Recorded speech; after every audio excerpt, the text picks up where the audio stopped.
அவர்களுக்காக நான் கர்த்தரை ஸ்தோத்திரிக்கிறேன். முதல் முறையாக அவர்கள் நம்முடைய மத்தியில் அவரும் அவருடைய துணைவியாரும் வந்திருக்கிறார்கள். நம்முடைய பெராக்கா ஜெப வீட்டில் அம்மா அவருடைய சபையில் 45ஆம் ஆண்டு இரவு ஜெபத்தை முன்னிட்டு விசேஷித்த கூட்டங்களாக நேற்றும் இன்றும் ஒழுங்கு செய்யப்பட்டிருக்கிறது. இந்த கூட்டத்தில் கர்த்தருடைய வார்த்தையை கொடுக்கும்படியாக அவர் அழைக்கப்பட்டு வந்திருக்கிறார். இந்த காலவெளியிலே அவர்கள் கர்த்தருடைய வார்த்தையை கொடுக்க முடியுமா என்று சொல்லி நான் பாஸ்டர் குமார் அவரிடத்தில் நான் கேட்டபொழுது நான் கேட்கிறேன், கண்டிப்பாக அனுப்பி வைக்கிறேன்னு சொன்னார். அதே போல் பாஸ்டர் இடத்தில் கேட்ட பொழுது அவரும் மிகுந்த சந்தோஷத்தோடு கூட வருகிறேன் என்று சொல்லி நம்முடைய அழைப்பை ஏற்று கர்த்தருடைய வார்த்தையை கொடுக்கும்படி கர்த்தருடைய தாசன் வந்திருக்கிறார்கள். அவர்களுக்காக நான் கர்த்தரை ஸ்தோத்திரிக்கிறேன். அவர்களை முதல் முறையாக நான் பாஸ்டம்மாவுடைய அண்ணன் மகன் ஜான்சன் அவருடைய திருமணத்தில் நான் திருமணத்தை நடத்தி வைத்தேன். பாஸ்டர் அவர்கள் கர்த்தருடைய வார்த்தையை செய்தி அந்த திருமண நாளில் கொடுத்தார்கள். உண்மையாகவே அன்றைக்கு அவர் அந்த திருமணத்தில் அவர் கொடுத்த அந்த செய்தி முற்றிலும் வித்தியாசமாகவும் மிகுந்த ஆசீர்வாதமாகவும் இருந்தது. கர்த்தருடைய வார்த்தையை ஆழமாய் விளக்கமாய் போதிக்கக்கூடிய ஒரு விசேஷத்தை கிருபை பெற்ற ஒரு தேவனுடைய தாசன் கர்த்தர் வரை பல இடங்களை எடுத்து பயன்படுத்தி கொண்டு வருகிறார். இந்த காலவெளியிலையும் கர்த்தர் நம்முடைய மத்தியில் அவர் கொண்டு வந்திருப்பது ஒரு பெரிய நமக்கு ஒரு ஆசீர்வாதம். அல்லேலூயா. இந்த நாளிலும் நம்முடைய அழைப்பை ஏற்று கர்த்தருடைய வார்த்தை கொடுக்கக்கூடிய வந்திருக்கிற அவர்களுக்கு எங்கள் குடும்பத்தின் சார்பாகவும் சபையார்கள் அனைவரும் சார்பாகவும் என்னுடைய மனமார்ந்த நன்றி நான் தெரிவித்துக் கொள்கிறேன். கர்த்தர் அவரையும் அவருடைய துணைவியாரை கர்த்தர் ஆசீர்வதிப்பார். கர்த்தருடைய தாசன் இப்பொழுது கர்த்தருடைய வார்த்தையை நம்ம கொண்டு வருவார். நாம் கர்த்தருடைய வார்த்தையை கேட்பதற்கு நாம் ஆயத்தமாகும்.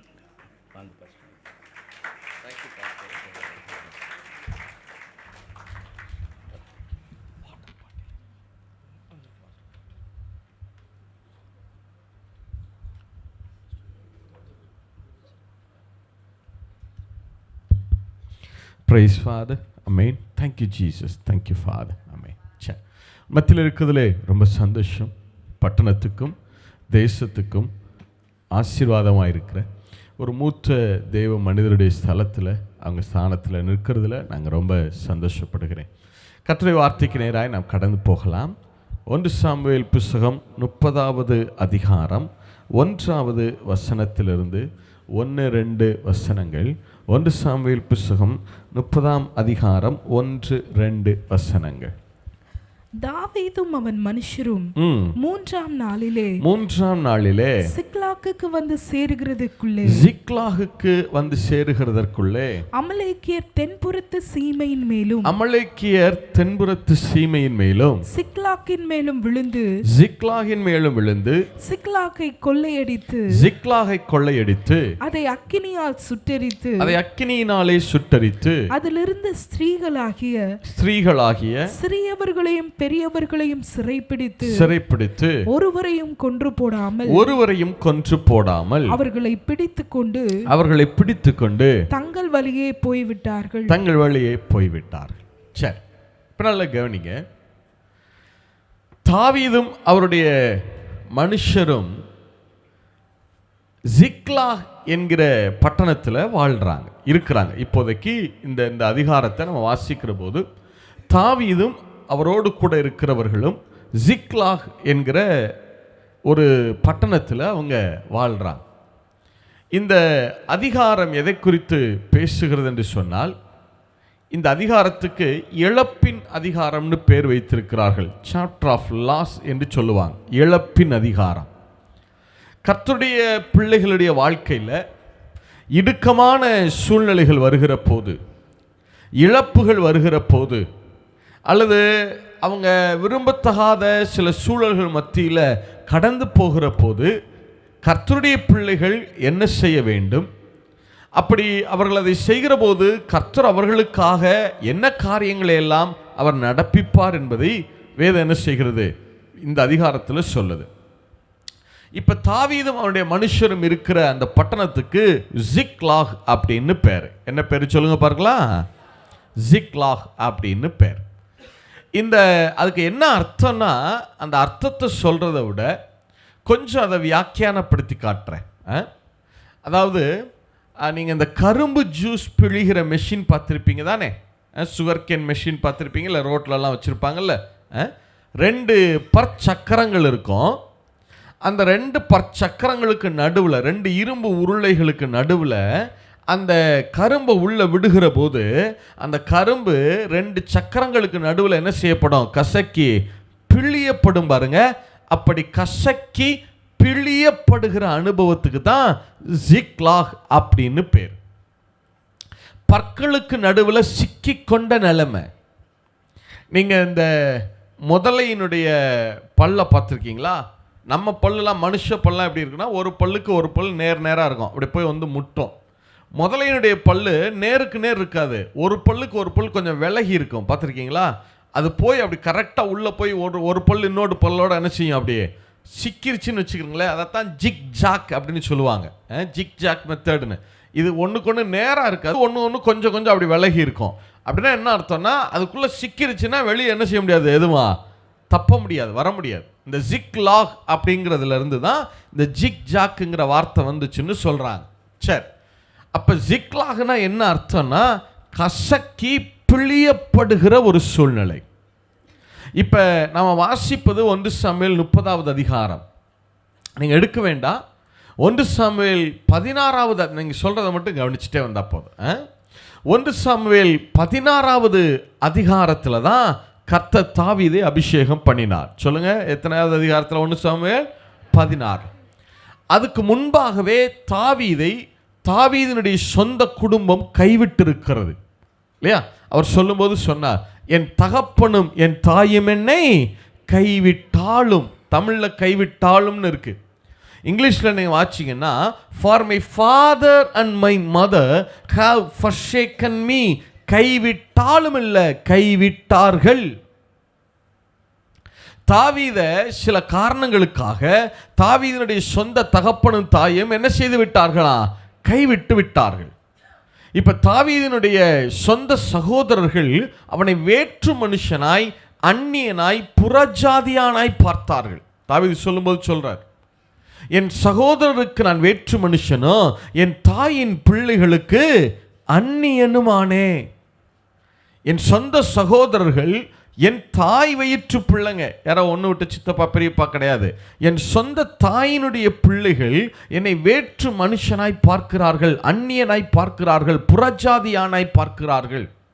இல்லை, அப்போ சூழ்நிலையை பாருங்க. சொந்த தகப்பனு தாவீதை கைவிட்டுட்டாங்க, சொந்த சகோதரர்கள் பகைக்கிறாங்க. குடும்பத்தில் அவருக்கு சப்போர்ட் இல்லை. சரி, அடுத்த அதிகாரங்களை நீங்கள் 1 சாமுவேல் 16 அடுத்த அதிகாரங்கள் வாசிச்சிட்டே வந்தீங்கன்னா, 1 சாமுவேல் 17 துவக்கி பார்த்தீங்கன்னா, சவுல் ராஜா தாவீது மேலே வன்மம் வைக்க ஆரம்பிக்கிறார். குடும்பத்தில் ஆதரவு இல்லை. சரி, நாட்டுக்குள்ளே வரலாம், ஊருக்குள்ளே வரலாம், தேசத்தில் பார்க்க ஏதாவது செய்யலாம் அப்படின்னு உள்ளே வந்தால், இந்த தேசமே தாவீதை பகைக்க ஆரம்பிக்கிறது. சவுல் ராஜாவும் அவனுடைய சேனையும், ஒட்டுமொத்த ஜனங்களில் பெரும்பகுதி ஜனங்கள் தாவீதை கொலை செய்யும்படிக்கு தேட ஆரம்பிக்கிறார்கள். இஸ்ரவேல் தேசமே தாவீதை கொலை செய்ய என்ன செய்யுது? தேடிக்கொண்டிருக்கிறது. சரி, அடுத்த அதிகாரங்களை நீங்கள் 1 சாமுவேல் 18, 19, 20 வரிசையாக வாசிச்சுட்டே வந்தீங்கன்னா, தாவீதோ அந்த பெலிஸ்திய தேசம், இஸ்ரவேல் தேசம் மட்டும் துரத்துல. அதுக்கு அடுத்தடுத்த அதிகாரங்களில் பெலிஸ்தியர்கள் துரத்துறாங்க, அம்மோனியர்கள் துரத்துறாங்க, மோவாப்பியர்கள் துரத்துறாங்க, சீரியர்கள் துரத்துறாங்க. இவ்வளவும் பத்தாதுன்னு இப்ப அமலேக்கியர்கள் படையெடுத்து வந்து விட்டார்கள். பல தேசங்கள் தாவீதை கொலை செய்ய தேடுகிறது. சொந்த குடும்பம் அவரை கைவிட்டிருக்கிறது, சொந்த தேசம் அவரை கொலை செய்ய தேடுகிறது. பெலிஸ்திய தேசம் தேடுது, அம்மோனியர்கள் தேடுறாங்க, மோவாப்பியர்கள் தேடுறாங்க, சீரியர்கள் தேடுறாங்க, பல தேசங்கள் தாவீதை கொலை செய்ய தேடுகிறது. இவ்வளவும் பத்தாதுன்னு இப்ப அமலேக்கியர்கள் தாவீதினுடைய எல்லைகளில் படையெடுத்து வந்துட்டாங்க. எல்லாவற்றையும் சிறைபிடித்து கொண்டு போய்விட்டார்கள். Total wash out. இப்ப தாவீது இருக்கிற அந்த சூழ்நிலை ஏற்கனவே கசக்கி பிழியப்படுகிற சூழ்நிலையில் இருக்கிறார். தலைக்கு மேல 1008 பிரச்சனைகள் இருக்கு இல்ல? எத்தனை பேருடைய இருதயம் இப்படி இருக்கிறது? எத்தனை பேருடைய ஆத்துமா இப்படி இருக்கிறது? பிரதர், நான் கசக்கி பிழியப்படுகிற ஒரு சூழ்நிலையில் மத்தியில் கடந்து போகிறேன் பிரதர். நான் கசக்கி பிழியப்படுகிற அனுபவத்தின் மத்தியில் இருக்கிறேன். என்னை சுற்றி இருக்கிற மனிதர்கள் என் மேல பற்கடிக்கிறார்கள். எதிரா சான்ஸ் இருக்குன்னு நினைச்சுறாங்க, என் மேல பற்கடிக்கிறாங்க. நான் பற்களுக்குள்ள சிக்கி கொண்ட நிலைமையை போல ஜிக்லாகின் அனுபவத்தில் இருக்கிறேன். கசக்கி பிழியப்படுகிற பிரதர், இது ஏதோ எப்போவோ நடக்கல. ஒவ்வொரு நாளும் அடுத்து என்ன நடக்கும்னு தெரியல, அடுத்து என்ன நடக்குமோ, என்ன வெடிக்குமோ, என்ன பிரச்சனை வருமோ எனக்கு தெரியல பிரதர். என்னுடைய வாழ்க்கை சூழல் ஜிக்லாகின் அனுபவத்தில் இருக்கிறது. எத்தனை பேருடைய இருதயம் இல்லை? சரி, இப்போ அடுத்து அமலேக்கியர்கள் படையெடுத்து வந்துட்டாங்க. அமலேக்கியர்கள் படையெடுத்து வந்து, அமலேக்கியர்கள்னா என்ன அர்த்தம் தெரியுமா? அமலேக்கியர்கள் பெரிய பலசாலிகளாக இருந்தால் கூட பரவாயில்ல. அமலேக்கியர்கள்னா ஒரு அர்த்தம் என்னன்னா வாயாடிகள்னு அர்த்தம். என்ன அர்த்தம்? இப்போ தாவீதுக்கு விரோதமாக பிரச்சனை பண்ணுறது யாருன்னா வேற ஒன்றுமே இருக்காது அவங்ககிட்ட. வாயில் பேச்சு பேச்சு பேச்சு பேச்சு பேச்சு பேச்சு பார்த்துருக்கீங்களா? நமக்கு நிறைய நேரம் பிரச்சனையாக யார் தெரியுமா? பயங்கரமாக பேசுவாங்க. பேச விட்டீங்கன்னு வைங்க, என்னை விட உலகத்திலே நியாயாதிபதி கிடையாதுங்கிற அளவுக்கு நினச்சிவான். அதனால தான் கர்த்தர் சொன்னார், இங்கே பாரு, ஓவராக பேசிகிட்டே இருந்தேன்னு வச்சுக்க, நீ சந்ததி சந்ததியாய் தலைமுறை தலைமுறையாய் அமலேக்குக்கு விரோதமாக என் கை நிற்கும் சொன்னாரா இல்லையா? கர்த்தருக்கு விரோதமாக அதை செஞ்சேன் இதை செஞ்சேன் அதெல்லாம் விட்டுட்டாரு. ஆனால் இந்த வார்த்தைகளில் தவறு செய்யறான் பாருங்க. பேசியா பல பேர் வாழ்க்கையை கெடுத்துருவான். பார்த்துருக்கீங்களா? எல்லாமே பேசிட்டு எதுவுமே நடக்காத மாதிரி உட்காந்துருப்பான் இல்லை? அமலேக்கியர்கள் வாயாடிகள். இப்போ தாவீது மேலே படையெடுத்து வர்றாங்க. அவனுடைய எல்லாவற்றையும் சிறைபிடித்து கொண்டு போய் விட்டார்கள். எல்லாவற்றையும் சிறைபிடிச்சிட்டு போயிட்டாங்க இல்லை? அடுத்த வசனம் வாசிங்களே, 3வது வசனம் தானே? 3வது வசனம் வாசிங்க. தாவீதும் அவன் மனுஷரும் அந்த பட்டணத்திற்கு வந்தபோது இதோ அது அக்கினியால் சுட்டரிக்கப்பட்டது என்றும் தங்கள் மனைவிகளும் தங்கள் குமாரரும் தங்கள் குமாரத்திகளும் சிறைப்பிடித்து கொண்டு போகப்பட்டார்கள் என்றும் கண்டார்கள். இப்ப தாவீது அந்த பட்டணத்துக்கு வந்தபோது எல்லாமே சிறைப்பிடித்து கொண்டு போகப்பட்டு விட்டது. தாவீதுடைய மனைவி இல்லை, பிள்ளைங்க இல்லை. அத்தனை ஆண்டு காலம் தாவீது சம்பாதித்து வைத்திருந்த ஆடு மாடு ஜீவன்கள் இல்லை, வெள்ளி இல்லை, பொண்ணு இல்லை. அத்தனை வருஷம் அவர் சம்பாதித்து வைத்திருந்த ஆஸ்தி ஐஸ்வர்யம் எதுவும் இல்லை. எல்லாவற்றையும் இழந்த சூழ்நிலை. Total wash out, completely wash out. நல்லா கவனிங்க, அந்த பட்டணத்திலிருந்து எதையெல்லாம் அமலேக்கியர்கள் எடுக்க முடியுமோ அது எல்லாவற்றையும் எடுத்துட்டு போயிட்டாங்க. மூவபிளாக இருந்த எல்லாவற்றையும் எடுத்துட்டாங்க. இம்மூவபிளாக இருந்துச்சுல்ல, எடுத்துட்டு போக முடியாத காரியங்கள் இருக்கும் தானே இல்லையா? அது எல்லாவற்றையும் என்ன செஞ்சுட்டு போயிட்டாங்கன்னா நெருப்பு வச்சு கொளுத்திட்டான். எடுக்க முடிஞ்சதையெல்லாம், தூக்கிட்டு போக முடிஞ்சதையெல்லாம் என்ன செஞ்சுட்டு போயிட்டான்? தூக்கிட்டு போயிட்டான். தூக்கிட்டு போக முடியாததெல்லாம் என்ன செஞ்சுட்டான்? நெருப்பு வச்சு கொளுத்திட்டான். இப்போ நிறைய பேர் பார்த்துருக்கீங்களா, தனக்கு இல்லாதது யாருக்கு என்ன செய்யக்கூடாது? நான் சந்தோஷமாக வாழலையா, நீனும் சந்தோஷமாக வாழக்கூடாது இல்லை? அப்படி அதை பார்த்துருக்கீங்களா? என் குடும்பத்தில் பிரச்சனை இருக்கா, அப்போ உன் குடும்பத்தில் என்ன இருக்குண்ணா பிரச்சனை இருக்கணும். என் குடும்பத்தில் குறைவு இருக்கா, அதைத்தான் நீனும் அனுபவிக்கணும் இல்லை? அநேகருடைய என்னன்னா, இவன் என்ன நினைக்கிறான், இந்த அமலேக்கியர்கள் எப்படின்னா தனக்கு எடுக்கிறதெல்லாம் எடுத்துட்டு மிச்சத்தை என்ன செஞ்சிடான்? நெருப்பு வச்சு கொளுத்திட்டான், நெருப்பு வச்சு அழிச்சிட்டான் இல்லை? இப்போ தாவீது அந்த பட்டணத்துக்கு வந்து பார்க்குறாரு. பட்டணமே எரிந்தும் எரியாமலும் கிடக்கிறது. பாதி சாம்பலாகி புகைக்காடா எரிஞ்சும் எரியாமலும் கிடக்கு. இப்போ தாவீது அந்த சாம்பல் மத்தியில், அந்த புகைக்காட்டின் மத்தியில் நின்று கொண்டிருக்கிறார். நல்லா யோசிச்சு பாருங்க. மனைவி இல்லை, உறவுகள் இல்லை, பிள்ளைங்க இல்லை. அத்தனை நாட்கள் பெற்றெடுத்து ஆசையாக வளர்த்த பிள்ளைங்க இன்னைக்கு இல்லை இல்லை? அவங்களுக்கு என்ன நடந்துச்சு, உயிரோட இருக்காங்களா இல்லையா தாவீதுக்கு தெரியாது இல்லை? இதான் சிச்சுவேஷன். எல்லாவற்றையும் இழந்திருக்கிறாரு. அத்தனை ஆண்டுகால சம்பாதித்த பொண்ணு, பொருள், வெள்ளி, அதுக்காக எத்தனை நேரங்களில் யுத்தம் பண்ணியிருப்பார், எவ்வளவு காரியங்களை அவர் செஞ்சிருப்பார், அது எல்லாவற்றையும் இழந்து total wash out, completely wash out. பட்டணமே எரிந்து எரியாமல் கிடக்கிறது. அடுத்த வேளை சாப்பாடு ஏதாவது தாவீதுக்கு இருந்திருக்குமானால் அது கூட ஆச்சரியம்தான். ஏன்னா இப்போ அந்த பட்டணமே எரிஞ்சிருக்கு இல்லையா? அப்போ தாவீதுடைய இடுப்பில் கட்டி இருக்கிற அந்த பட்டயத்தை தவிர வேறு ஒன்றும் மிச்சம் இல்லை. இதுதான் சூழல். எல்லாவற்றையும் இழந்திருக்கிறார். எத்தனை பேருடைய இருதயம் அப்படி இருக்கிறது? இப்போதான் நான் நிறைய காரியங்களை இழந்திருக்கிறேன் பிரதர். என் வாழ்க்கையில் நான் என்னுடைய உறவுகளை இழந்திருக்கேன். கணவனை இழந்துட்டேன், மனைவியை இழந்திருக்கிறேன், பிள்ளைகளை இழந்திருக்கிறேன், என்னுடைய உறவுகளை நான் இழந்து நிற்கிறேன் பிரதர். என்னுடைய ஆஸ்தி, ஐஸ்வர்யம் எல்லாவற்றையும் இழந்துட்டேன். இதில் இன்வெஸ்ட்மெண்ட் பண்ணால் நல்லா வந்துடலான்னு சொல்லி இங்கே இன்வெஸ்ட் பண்ணேன், அங்கே இன்வெஸ்ட் பண்ணேன், அதை செஞ்சேன், இதை செஞ்சேன். ஆனால் இன்றைக்கி சூழ்நிலை என் கையில் எதுவுமே இல்லை பிரதர். எல்லாவற்றையும் இழந்த சூழலில் இருக்கிறேன் பிரதர். இல்லை, நான் இத்தனை வருஷம் என் பிள்ளைங்களுக்காக, திருமணத்துக்காக சேர்த்து வச்சுருந்த பணத்தை இழந்துட்டேன். நான் பொருட்களை இழந்திருக்கிறேன். அநேக காரியங்களை நான் இழந்துட்டேன் பிரதர். இழப்பினுடைய உச்சத்தில் இருக்கிறேன். இல்லை, எத்தனை பேருடைய இருதயம்? இப்போ தாவீதுடைய சூழல் அதான். நல்லா யோசிச்சு பாருங்க. சொந்த குடும்பம் கைவிட்டிருக்கு, சொந்த தேசம் தாவீதை பகைக்கிறது, பெலிஸ்தியர்கள் துரத்துறாங்க, அம்மோனியர்கள் துரத்துறாங்க, மோவாப்பியர்கள் துரத்துறாங்க, சீரியர்கள் துரத்துறாங்க. ஏற்கனவே ஜிக்லாகின் அனுபவம், அமலேக்கியர்கள் படையெடுத்து வந்துட்டாங்க. எல்லாவற்றையும் என்ன செஞ்சுட்டு போயிட்டாங்க? சிறைபிடித்து கொண்டு போயிட்டாங்க. எல்லாவற்றையும் இழந்த சூழல். மனைவி இல்லை, பிள்ளைங்க இல்லை, ஆடு மாடு சொத்துகள், ஆஸ்தி ஐஸ்வர்யம், பொண்ணு பொருள் எல்லாவற்றையும் இழந்து நிற்கிறார். பட்டணமே தீக்கரையாயிருக்கிறது. இதான் சூழல். அடுத்து என்ன நடந்துச்சு வாசிங்க. அப்பொழுது தாவீதும் அவனோடு இருந்த ஜனங்களும் அழுகிறதற்கு தங்களில் பலனில்லாமல் போகும் மட்டும் சத்தமிட்டு அழுதார்கள். நல்லா கவனிங்க.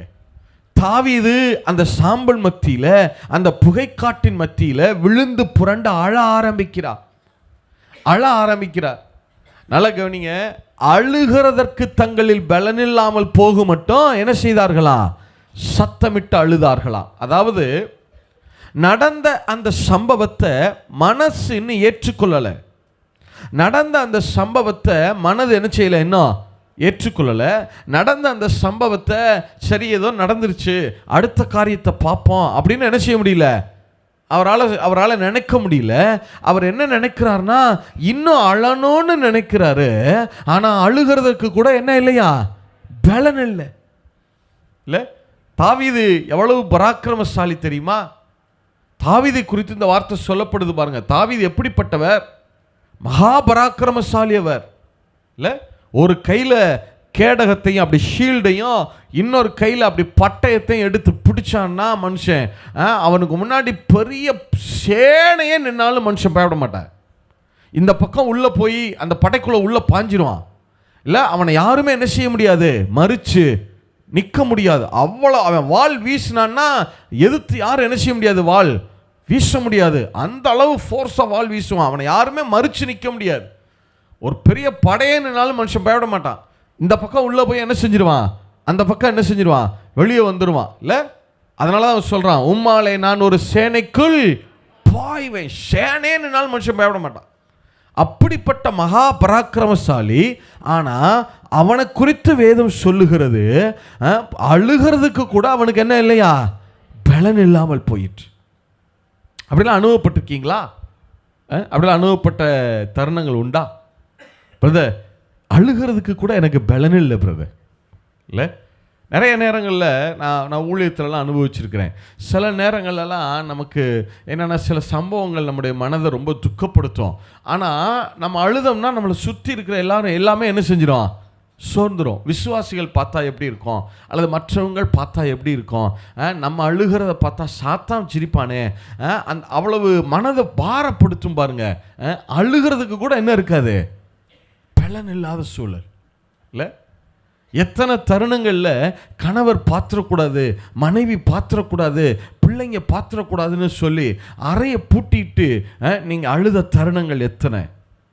கண்களில் நீர் சொரிய சொரிய ஒரு பக்கம் திரும்பி படுத்துக்கொண்டு இதுக்கு என்ன செய்ய போகிறோம், என்ன சூழ்நிலை இப்படியே இருக்கு அப்படின்னு சொல்லி அழுத தருணங்கள் எத்தனை இல்லை? அழுகிறதற்கு கூட என்ன இல்லையா, பலன் இல்லாத சூழல் இல்லை? சரி, அடுத்து என்ன நடந்துச்சு? வாசிங்க.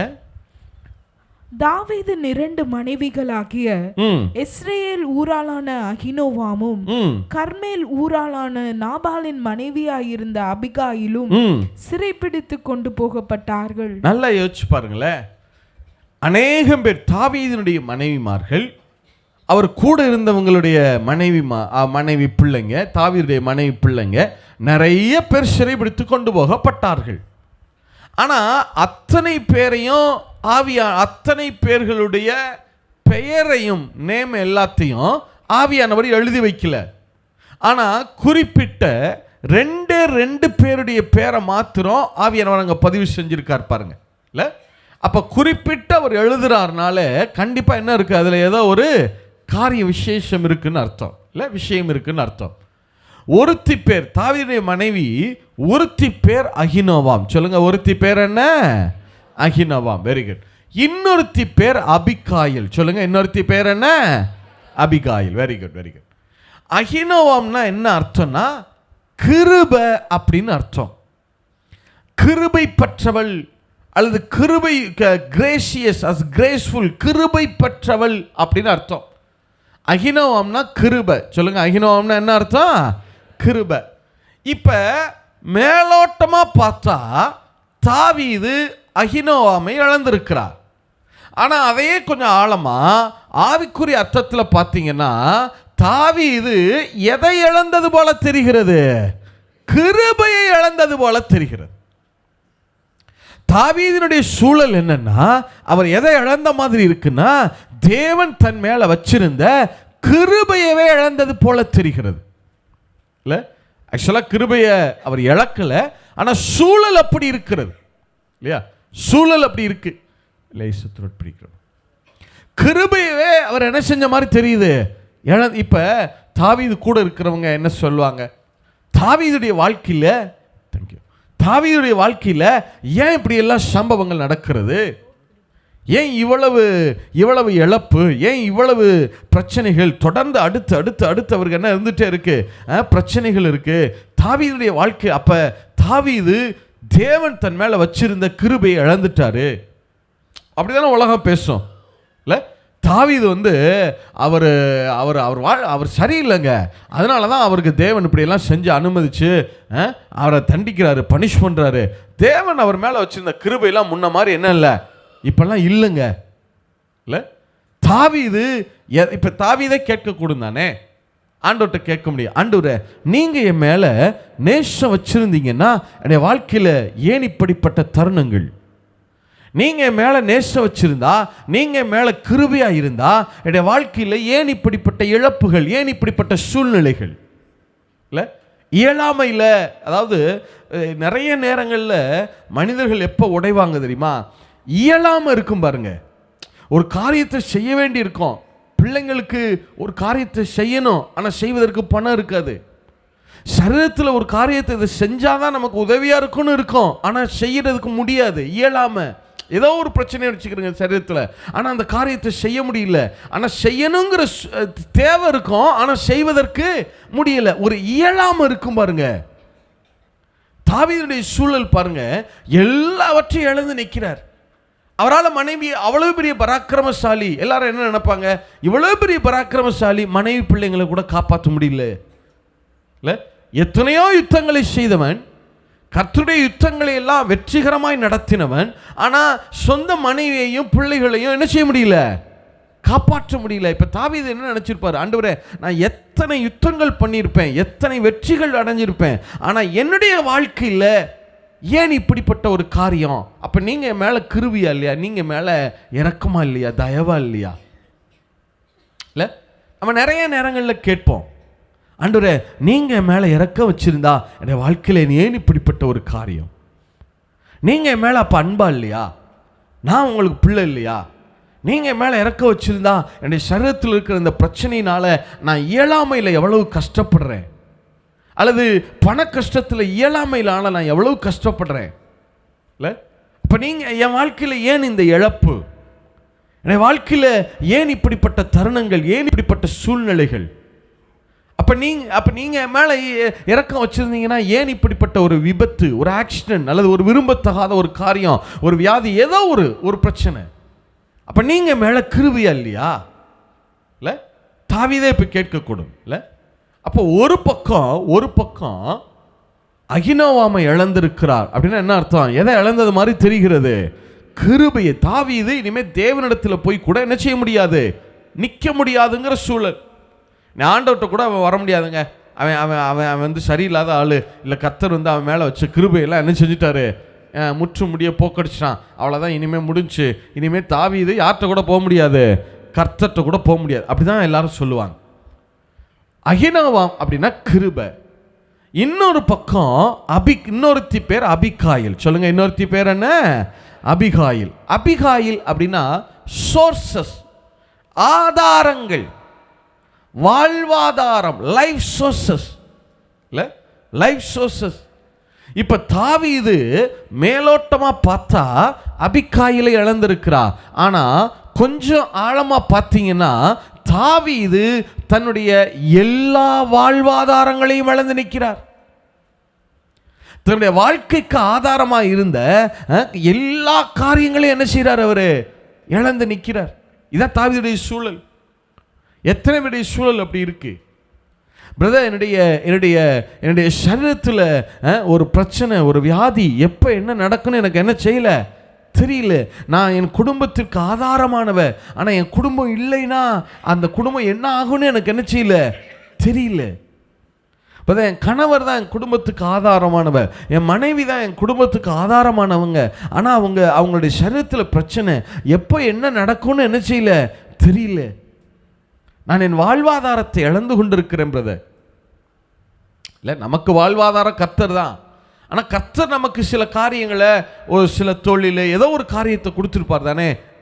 இப்போ நம்ம என்ன நினைக்கிறோம், பிரதர் என்னுடைய தொழில், அதை வச்சு தான் என்னுடைய குடும்பம் நடந்துட்டுருக்கு, ஆனால் இப்போ அந்த வாழ்வாதாரத்தை, அந்த லைஃப் சோர்ஸை நான் என்ன செய்து கொண்டிருக்கிறேன், இழந்து கொண்டிருக்கிறேன் பிரதர். என்னுடைய சூழ்நிலை, என்னுடைய வாழ்வாதாரங்களை எல்லாம் நான் என்ன செஞ்சிட்ருக்கேன், இழந்துட்டுருக்கேன். மைல் ஃபீட்பேக் இருக்கா, குறைச்சிக்கங்க. என்னுடைய வாழ்வாதாரத்தை நான் என்ன செஞ்சிட்ருக்கேன், நான் இழந்துட்டுருக்கேன் பிரதர். என்னுடைய சூழ்நிலை கஷ்டமாக இருக்குது இல்லை, சேர்த்து வச்சுருந்த பணம் இல்லை, சேர்த்து வச்சுருந்த பொருட்கள் இல்லை, சொத்துகள் இல்லை. இந்த சொத்தை வச்சு இதெல்லாம் செஞ்சிடலான்னு நான் நினச்சேன். தேங்க்யூ, அப்படி வச்சிடலாம், நீ இதெல்லாம் செஞ்சிடலான்னு நினச்சேன், ஆனால் எதுவும் செய்ய முடியல பிரதர். கேஸ் போட்டாங்க, இந்த திருமண காரியத்துக்கு, படிப்பு காரியத்துக்கு என்ன செய்ய போகிறேன்னு தெரியல, என் வாழ்வாதாரத்தை நான் இழந்திருக்கிறேன் பிரதர். எத்தனை பேருடைய இருதயம்? இதான் தாவீதுடைய சூழல் இல்லை? சரி, என்ன நடந்தது? அடுத்து வாசிங்க பார்க்கலாம். அடுத்து வாசிங்க. தாவீது மிகவும் நெருக்கப்பட்டான். தாவீது மிகவும் நெருக்கப்பட்டான். நல்ல கவனிங்க, இந்த வார்த்தையை யார் சொல்றதுன்னா, இதை வேற யார், இந்த வார்த்தையை இந்த ஸ்டேட்மெண்ட் தாவீதினுடைய ஸ்டேட்மெண்ட் கிடையாது. நான் மிகவும் நெருக்கப்படுகிறேன் என்று தாவீது சொன்னான், அப்படி எழுதலை. இல்லை, கூட இருந்த தாவீதினுடைய போர்ப்படை தளபதிகள், மோவாப்போ, அபிஷாயோ அல்லது பெனாயாவோ, அவங்க தாவீது மிகவும் நெருக்கப்படுகிறார் என்று பெனாயா சொன்னார், அப்படி எழுதலை. இங்கே இந்த ஸ்டேட்மெண்ட்டை யார் எழுதுறது தெரியுமா?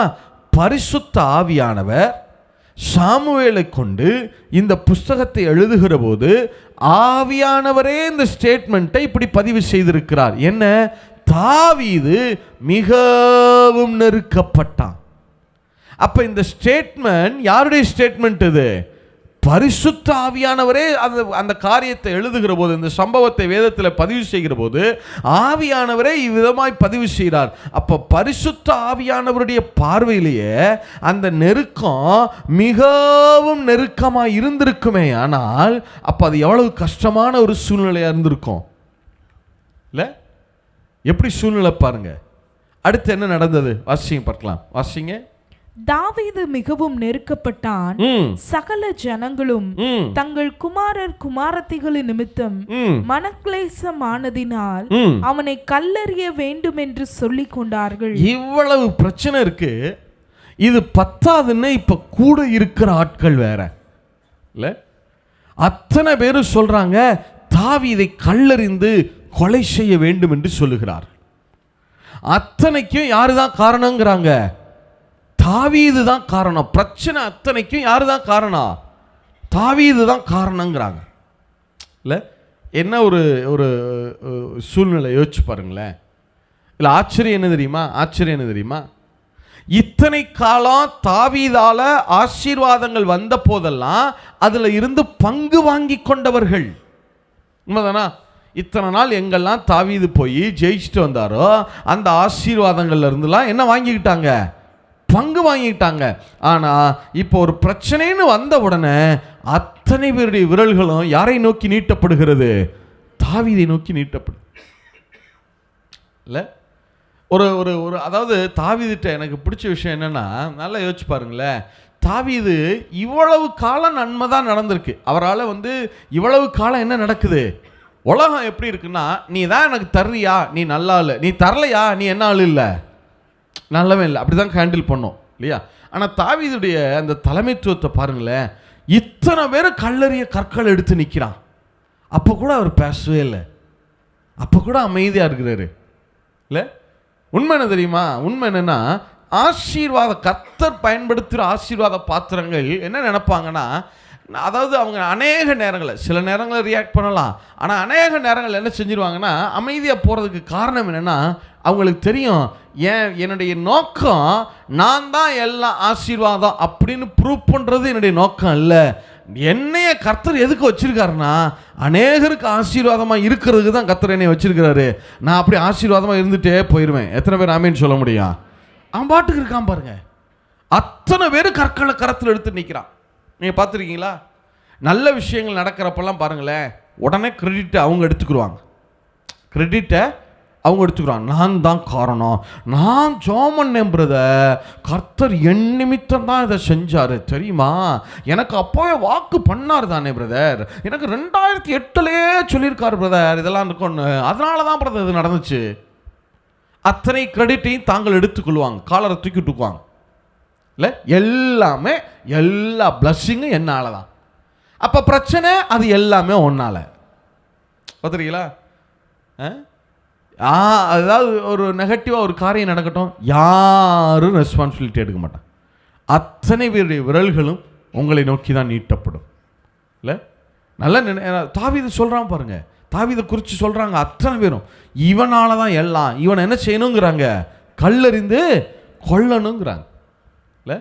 நிறைய நேரங்களில் இந்த கூடவே இருக்கிற ஆட்கள், அதுவும் ஊழியத்துலலாம் கூடவே இருக்கிற ஆட்கள் பண்ணுற அட்டூழியம் இருக்கு பாருங்க, அது கொஞ்சம் நெஞ்சம் இருக்காது இல்லை. ஆனால் வெளியவும் என்ன செய்யாது தெரியாது, வெளியவும் நம்ம போய் என்ன செய்ய முடியாது, சொல்லவும் முடியாது இல்லை. இல்லை ஆச்சரியம் என்ன தெரியுமா? ஆச்சரியம் என்ன தெரியுமா? அமலேக்கியர்கள் தாவீதினுடைய மனைவி பிள்ளையெல்லாம் பிடிச்சிட்டு போனாங்கல்ல. 2வது வசனமா 3வது வசனமா? ஒருவரை கொண்டு போடாமல் 2வது வசனம். அதிலிருந்த ஸ்திரீகளாகிய சிறியவர்களையும் பெரியவர்களையும் சிறைப்பிடித்து ஒருவரையும் கொன்று போடாமல், ஒருவரையும் என்ன செய்யாமலா? அமலேக்கியர்கள் தாவீதினுடைய மனைவி பிள்ளைங்க எல்லாரையும் பிடிக்கிறாங்க. அப்ப தாவீதினுடைய மனைவி பிள்ளைங்கள் எல்லாம் பிடிக்கிறப்ப அமலேக்கியர்கள் சொல்லுகிறான், ஒருத்தரையும் கொல்லாத. அமலேக்கியன் சொல்லுகிறான், கர்த்தரை அறியாதவன் தாவீதுடைய மனைவி பிள்ளைங்க எல்லாரையும் பிடிக்கிறாங்க இல்லையா, பிடிக்கிறப்ப அவன் என்ன சொல்றான், ஒருத்தரையும் கொன்றாத, எல்லாரையும் பிடிக்க மட்டும் செய், யாரையும் கொல்லாத, யாரையும் கொல்லாத. தங்கள் படைகளுக்கு அவன் செய்தி சொல்றான், யாரையும் கொல்லாத. கர்த்தரை அறியாதவன் ஒரு அமலேக்கியன் சொல்லுகிறான், யாரையும் கொல்லாத. ஆனா தாவீது கூடவே இருக்கிறவன் சொல்றான், தாவீதை கொல்லணும் இல்ல. அநேக நேரங்களில் கர்த்தரை அறியாதவர்களுக்கு இருக்கிற மனசாட்சி கூட யாருக்கு இருக்கிறது இல்லை, கர்த்தரை அறிந்த விசுவாசிகளுக்கு இருக்கிறது இல்லை, கர்த்தருடைய நாமத்தை சொல்லுகிறவர்களுக்கு இருக்கிறது இல்லை இல்லை. இவன் தாவீது கூடவே இருக்கிறவர்கள், கர்த்தரை அறிந்தவர்கள், வேதத்தை கற்றவர்கள், தாவீது எவ்வளவு வசனத்தை பேசியிருப்பார், எவ்வளவு அவர்களுக்கு காரியங்களை கற்றுக் கொடுத்திருப்பார், எத்தனை பாடல்கள் அவர்களை வச்சு பாடியிருப்பார், எவ்வளவு ஒர்ஷிப் பண்ணியிருப்பார், எவ்வளவு ஆராதனை. ஆனால் கூடவே இருந்தவன் சொல்கிறான் தாவீதை என்ன செய்யணும், கொல்லணும். இல்லை, அத்தனை பேரும் கற்களை கரத்தில் எடுத்துக்கொண்டு நிற்கிறார்கள். இப்போ இப்போ இப்போ பிரச்சனை என்னன்னா, கல்லை யார் எறிகிறது, அதுக்கு தான் வெயிட்டிங். இப்போ யார் ஃபஸ்ட்டு கல், அத்தனை பேர் கத்துறான், கேன்னு கத்திட்டு கிட்டத்தட்ட ஒரு குறைந்தபட்சம் ஒரு 400 பேருக்கு மேலே இருக்கிறாங்க. கேன்னு சூழ்நின்று என்ன செய்கிறாங்க, கத்துறான், பல்ல கடிச்சிட்டு நிற்கிறான். இவன் தான் அத்தனைக்கு காரணம், இவன் தான், இவனை கொன்னா எல்லாம் என்ன செஞ்சிடும், சரியாயிரும். ஏன்னா மாம்சத்தில் தான் பேசுகிறாங்க அப்படின்னா என்ன அர்த்தம் தெரியுமா, எப்படி கண்டுபிடிக்கலாம் தெரியுமா, எல்லாவற்றுக்கும் ஒரே ஆளை கையை காட்டுறது, எல்லாவற்றுக்கும் ஒரே. அப்போ அவனுக்கு அவன் பிரச்சனை இருக்குன்னு தானே இல்லையா. இன்னொரு ஒரு சூழ்நிலையில் குடும்பத்தில் ஒருத்தர் அவங்க கடன் வாங்கி அவங்க கஷ்டப்படுவாங்க, இன்னொருத்தன் அவன் ஒரு பிரச்சனை பண்ணி அவன் கஷ்டப்படுவான், இன்னொருத்தன் அவன் ஏதாவது ஒரு சிக்கலில் மாட்டிட்டு அவனுடைய காரியத்தில் அவனவன் தன் ஆசை இச்சையின்படி இழுப்புண்டு என்ன செய்யப்படுகிறான், சோதிக்கப்படுறான். ஆனால் எல்லாரும் என்ன சொல்லுவாங்க தெரியுமா, யாராவது ஒரு ஆளை, உங்கள் ஃபேமிலியில் ஒரு ஆளை நீ தான் காரணம். எப்போ நீ கடன் வாங்கினதுக்கு நான் என்ன பண்ணுறது, அதெல்லாம் இல்லை, நீ தான் காரணம். நீ அதை செய்யாமல் இதை செய்யாமல், நீ ஒழுங்காக இருக்காமல், நீ உன்னுடைய காரியத்தை சரியாக செய்யாமல் நீ கஷ்டப்படுறதுக்கு யார், அதெல்லாம் கிடையாது, நீ தான் காரணம். அத்தனை பேரும் சொல்கிறான் தாவீது தான் காரணம். ஒரே ஆள் மேலே அத்தனை பேர் கையை நீட்டுறான். நல்லா யோசிச்சு பாருங்கள், எவ்வளவு சூழ்நிலைகள் இருக்குது பாருங்கள். தாவீது மரணத்தின் விளிம்பிலே நிற்கிறார். இப்போ தாவீதை கல்லெறிஞ்சு கொள்ளணும்னு சொல்கிறான்ல, இவன்லாம் சாதாரண ஆட்கள் கிடையாது, மிகுந்த பலசாலிகள்.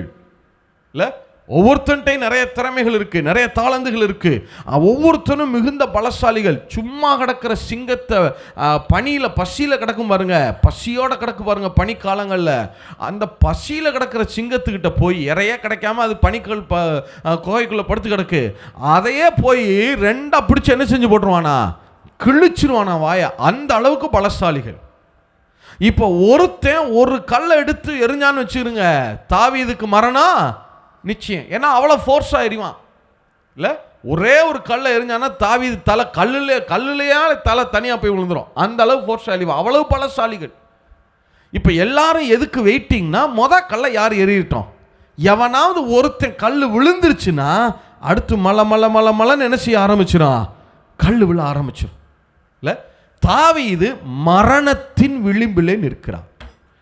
மரணத்தின் விளிம்பு, இன்னும் ஃபியூ மினிட்ஸ் ஆர் ஃபியூ செகண்ட்ஸில் தாவீதுக்கு மரணம் நிச்சயம், சாவு எதிரில் இருக்கு அப்படிங்கிற சூழல். இல்லை, இதான் சூழல். எப்படி என்னெல்லாம் இருக்கு பாருங்க. சொந்த குடும்பம் தாவீதை கைவிட்டு இருக்கிறது, சொந்த சகோதரர்கள் தாவீதை வேற்று மனுஷனா பார்க்குறாங்க, அந்நியனா புறஜாதியானா பார்க்குறாங்க, தன்னுடைய குடும்பம் அவனை புறக்கணித்து இருக்கிறது. இன்னொரு பக்கம் சொந்த தேசம் அவனுக்கு விரோதமாக என்ன செய்யுது, எந்த காரணமும் இல்லை, ஆனால் சொந்த தேசமே அவனுக்கு விரோதமாக என்ன செய்கிறாங்க, அவனுக்கு விரோதமாக பகையை காட்டுறாங்க, கொல்லணும்னு தேடிட்டு இருக்காங்க. பெலிஸ்தியர்கள் தேடுறாங்க, அம்மோனியர்கள் தேடுறாங்க, மோவாப்பியர்கள் தேடுறாங்க, சீரியர்கள் தேடுறாங்க, அமலேக்கியர்கள் ஏற்கனவே சிக்லாகின் அனுபவம் அது பத்தாதுன்னு அமலேக்கியர்கள் எடுத்து வந்துட்டாங்க. ஏன் எல்லாவற்றையும் பிடிச்சிட்டு போயிட்டாங்க. மனைவி இல்லை, பிள்ளைங்க இல்லை, ஆடு மாடுகள் இல்லை, பொண்ணு இல்லை, பொருள் இல்லை, சொத்து இல்லை, ஆஸ்தி ஐஸ்வர்யம் பொண்ணு எல்லாவற்றையும் இழந்த சூழ்நிலையில் இருக்கிற சூழ்நிலையை பார்த்தா மிகவும் நெருக்கப்பட்ட சூழ்நிலையில் இருக்கிறாரு. இருக்கிற சூழ்நிலையை பார்த்தா தேவன் தன் மேல வச்சிருந்த கிருபையை இழந்தது போல தெரிகிறது. இன்னொரு பக்கம் எல்லா வாழ்வாதாரங்களையும் இழந்து நிற்கிறாரு, கம்ப்ளீட்லி வாஷ் அவுட், எல்லாவற்றையும் இழந்து நிற்கிறாரு. அழுகிறதற்கு கூட என்ன இல்லை, அவற்றை பலன் இல்லாத ஒரு சூழ்நிலை.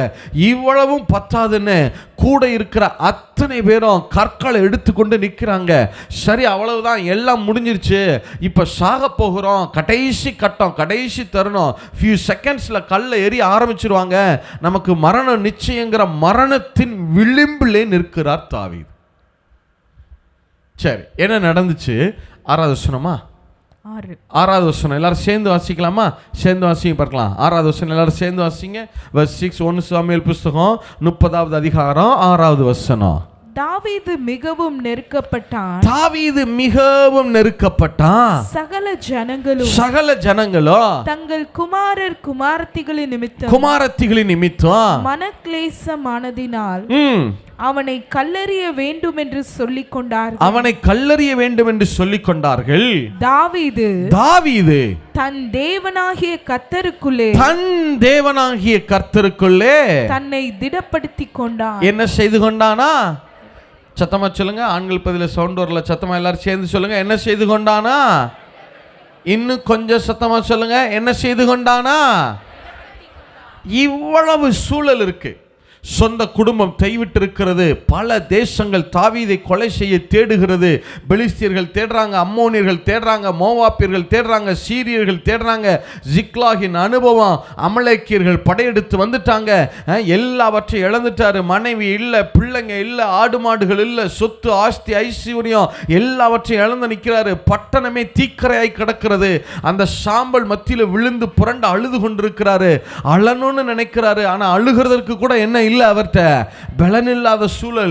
இருக்கிற சூழலையை பார்த்தா தேவன் தன் மீது வைத்திருந்த கிருபையவே இழந்துட்டது போல தெரிகிறது. இன்னொரு பக்கம் சூழ்நிலையை பார்த்தா எல்லா வாழ்வாதாரங்களை இழந்து நிற்கிறாரு. மிகவும் நெருக்கப்பட்ட சூழல். இவ்வளவும் பத்தாதுன்னு அத்தனை பேர் கற்களை எடுத்துக்கொண்டு கரத்தில் எடுத்துக்கொண்டு நிற்கிறாங்க. இப்ப தாவீது இவ்வளவு நேரம் மெல்ல அந்த சாம்பல் மத்தியில, புகைக்காட்டின் மத்தியில விழுந்து புரண்டு அழுது கொண்டிருந்தவ இப்ப மெல்ல எழும்புகிறா. எழும்பி தன்னுடைய அறையில பட்டயத்தை இறுக்கி கட்டி கொண்டு தாவீது தனக்குள்ளே சொல்லிக் கொள்ளுகிற காரியம் என்ன தெரியுமா? இல்ல இல்ல, என் தேவன் என்ன ஒரு நாள் வெட்கப்படைய விடுவதில்லை. என் தேவன் என்ன ஒரு நாள் கைவிடுகிறவர் அல்ல. எத்தனை பேர் ஆமேன் சொல்ல முடியும்? எத்தனை பேர் ஆமேன் சொல்ல முடியும்? தாவீது தன் தேவனாகிய கர்த்தருக்குள்ளே தன்னை திடப்படுத்தி கொண்டான். இல்ல, இவ்வளவு சிச்சுவேஷன் இருக்கு. இல்ல, இப்ப கூட சொல்றான், இல்ல ஆண்டவரே, என் தேவன் என்ன ஒரு நாள் வெட்கப்பட விடுகிறவர் அல்ல. என் தேவன் என்ன ஒரு நாள் கைவிடுகிறவர் அல்ல. எத்தனை பேர் ஆமேன் சொல்ல முடியும்? எத்தனை பேர் ஆமேன் சொல்ல முடியும்? இப்ப நான் தாவீது தன் தேவனாகிய கர்த்தருக்குள்ளே தன்னை திடப்படுத்தி கொண்டான. இல்லை, சரி, இப்போ கவனிங்க. இப்போ நான் உங்களை கேட்குறேன், தாவீதுக்கு வந்த பிரச்சனை இல்லாமல் நமக்கு வந்துருச்சு. மிகுந்த அமைதல் உண்டாயிற்றுங்கிற மாதிரி உட்கார்ந்துருக்கீங்க. சொல்லுங்க, தாவீதுக்கு வந்த பிரச்சனை எல்லாம் உங்களுக்கு வந்துருச்சா? பல நாடுகள் எதுவும் உங்களை கொலை செய்ய தேடுதா? பிரதர், உங்களுக்கு தெரியுமா பிரதர், நான் இந்த ராயபுரத்தில் எங்கே என் வீடு இருக்குன்னு அமெரிக்காவே தேடுது பிரதர். என்னைய தெரிஞ்சிருச்சுன்னா குண்டு போட்டுருவாங்க பிரதர். அப்படியா? பல நாடுகள் எதுவும் உங்களை கொலை செய்ய தேடிட்டு இருக்கா? தாவீதுக்கு வந்த பிரச்சனை இல்லாமல் நமக்கு வந்துருச்சு. இவ்வளவு சூழ்நிலை இருக்கு. பிரதர் சிஸ்டர், நல்லா கவனிங்க. இப்படி ஒரு ப்ரெஷர் இருந்தால் பொதுவாக ஒரு காமன் மேன் என்ன நினைப்பான் தெரியுமா?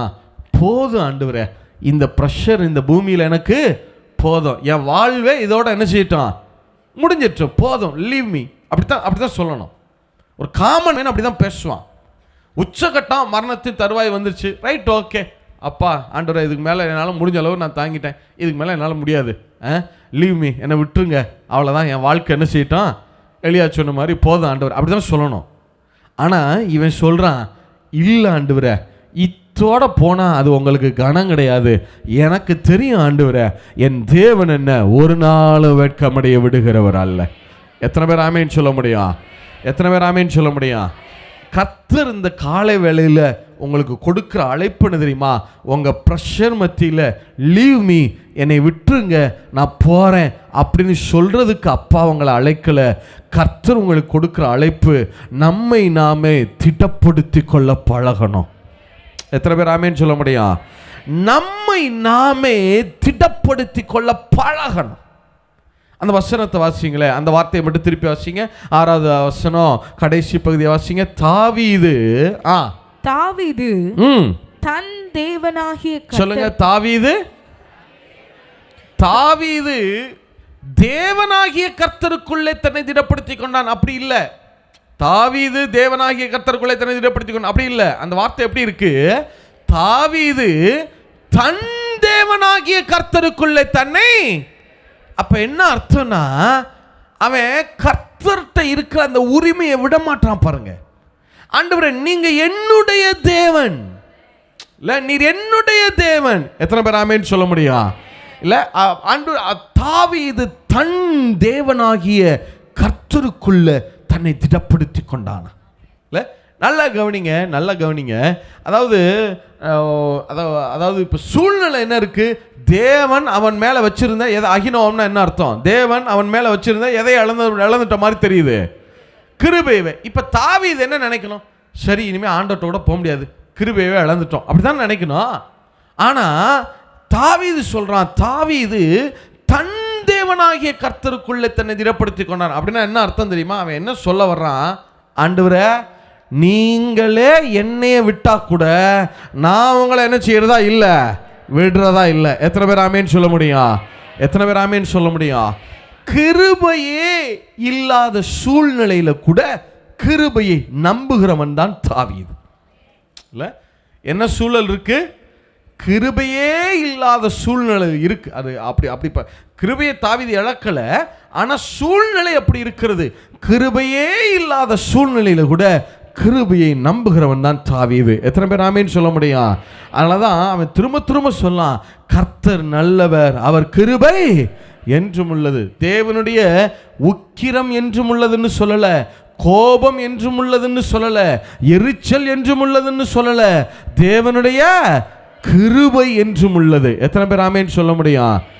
கிருபையே இல்லாத சூழல்ல கூட கிருபையை நம்புகிறவன் தான் தாவீது. அதனாலதான் தேவன் அவனுக்கு நிச்சயமான கிருபைகளை அருளி செய்தாரா. இல்ல எஸ்ஐயா புஸ்தகம் 55ஆம் அதிகாரம் 3ஆம் வசனம். Isaiah chapter 55 verse 3.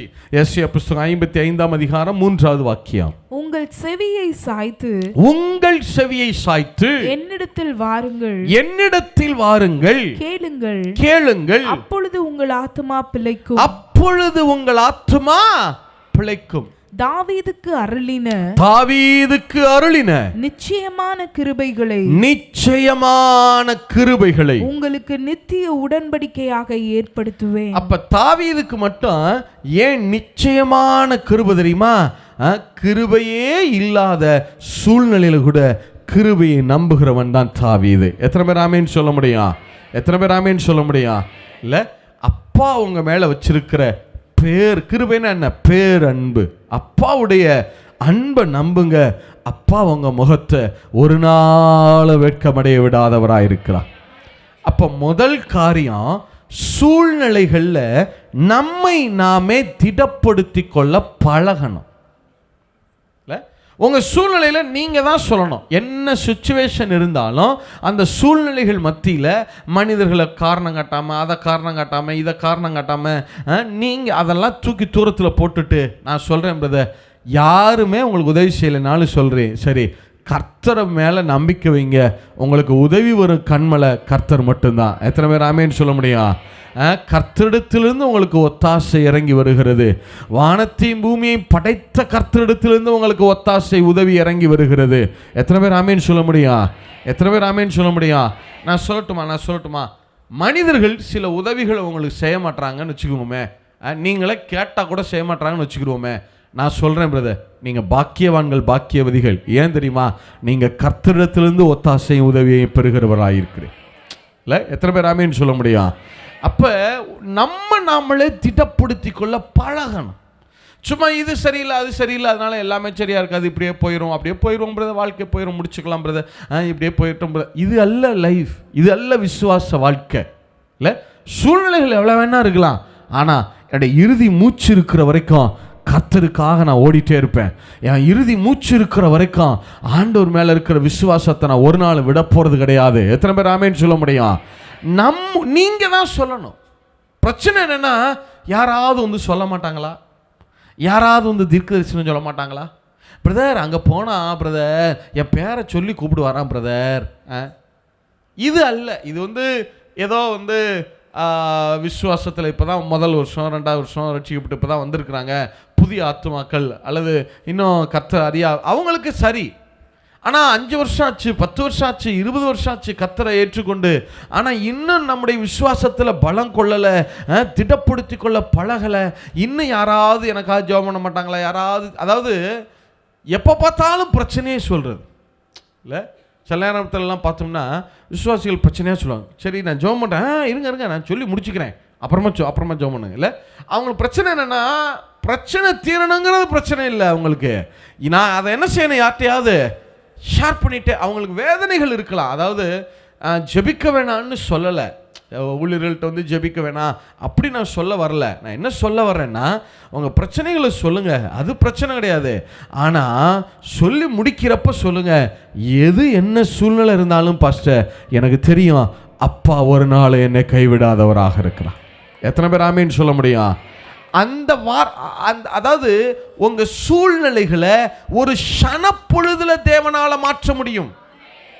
ஆனால் அந்த சூழ்நிலைகள் மத்தியில் நாம் எப்படி ரியாக்ட் பண்ணுறோம், அந்த சூழ்நிலைகள் மத்தியில் நீங்கள் என்ன நினைக்கிறீங்க, என்ன சொல்கிறீங்க, என்ன பேசுகிறீங்க, அந்த சூழ்நிலைகள் மத்தியில் தேவனை குறித்த நம்முடைய எண்ணம் என்னவாக இருக்கிறது, அந்த சூழ்நிலைகள் மத்தியில் தேவன் செயல்படுகிறவராய் எண்ணுகிறோமா அல்லது தேவன் மௌனமாய் இருக்கிறவராகவே அவரை பார்க்கிறோமா? எப்படி நீங்க நினைக்கிறீங்க? தாவீது தன் தேவனாகிய கர்த்தருக்குள்ளே தன்னை திடப்படுத்தி கொண்டானா? என்னிடத்துல பலன் இருக்கு, நான் எழும்பி வர்றேனா இல்லையா பார், அப்படி இல்லை. என்னிடத்துல பொருளாதாரம் கொஞ்சம் இருக்கு, நான் எழும்பி காட்டுறேனா இல்லையா பார், அப்படி கிடையாது. என்கிட்ட திறமை இருக்கு, தன் திறமைக்குள்ளே தன்னை திடப்படுத்தி கொள்ளல, தன் சொத்துக்களை ஆஸ்திகளை வச்சு திடப்படுத்திக்கிறல. வேற மனிதர்கள் என் கூட 400 பேர் இருக்கிறாங்க பாருங்க, யுத்த வீரர்கள், அவங்கள வச்சு நான் திருப்பி எழும்பி வர்றேன் பார், அப்படிலாம் சொல்லலை. ஏன்னா அவனுக்கு தெரியும் இது எதுவுமே நிற்காதுன்னு. இல்லை, அந்த 400 பேர் தான் கல்லறிய நிற்கிறான், சொத்து நிற்கல, அது ஆஸ்தி ஐஸ்வர்யம் இல்லை, மனைவி இல்லை, பிள்ளைங்க இல்லை, எதுவுமே நிற்கல. இல்லை, அப்போ எதை வச்சு அவன் தன்னை என்ன செய்ய முடியாது, இப்போ திடப்படுத்தி கொள்ள முடியாது. ஒன்னே ஒன்று தான், மலையை போல கண்மலையை போல உங்களை விட்டு நிலைபெயராத அவர் ஒருத்தர் தான், அவருக்குள்ள உங்களை திடப்படுத்தி கொள்ளுங்க. எத்தனை பேர் ஆமேன்னு சொல்ல முடியும்? எத்தனை பேர் ஆமேன்னு சொல்ல முடியும்? இல்லை, மலைகள் விலகினாலும் பர்வதங்கள் நிலைபெயர்ந்தாலும் அவருடைய கிருபை அவருடைய உடன்படிக்கை ஒரு நாளும் உங்களை விட்டு நிலைபெயர்வது கிடையாது. எத்தனை பேர் ஆமேன்னு சொல்ல முடியும்? தாவீது தன் தேவனாகிய கர்த்தருக்குள்ளே தன்னை திடப்படுத்தி கொண்டார். அப்ப நாமே முதல் காரியம், நம்மை நாமே என்ன செய்து கொள்ள பழகனா, நமக்கு நாமளே சொல்லணும். நீங்க உங்களுக்கு நீங்களே சொல்லணும். ப்ரெஷர் கூடுற நேரம், சத்ரு உங்க கடன் பிரச்சனைகளை உங்க மைண்ட்ல கொண்டு வர நேரம், அந்த சூழ்நிலைகளை நீங்களே சொல்லணும், இல்ல என் தேவன் என்ன ஒரு நாள் வெட்கமடைய விடாதவராயிருக்கிறார். எத்தனை பேர் ஆமேன்னு சொல்ல முடியும்? சரி, முதல் காரியம், தாவீது தன் தேவனாகிய கர்த்தருக்குள்ளே தன்னை திடப்படுத்தி கொண்டான். அடுத்து என்ன நடந்துச்சு? வாசிங்க 8வது வசனமா 7வது வசனம். 7. தாவீது அகிமெலேக்கின் குமாரனாகிய அபியத்தார் என்னும் ஆசாரியனை நோக்கி ஏபோத்தை என்னிடத்தில் கொண்டு வா என்றான். அபியத்தார் ஏபோத்தை தாவீதினிடத்தில் கொண்டு வந்தான். நல்ல கவனிங்க. இப்ப அத்தனை பேர் கற்களை கரத்தில் எடுத்துக்கொண்டு நிற்கிறார்கள். தாவீது முதல்ல தன் தேவனாகிய கர்த்தருக்குள்ளே தன்னை திடப்படுத்தி கொள்ளுகிறார்.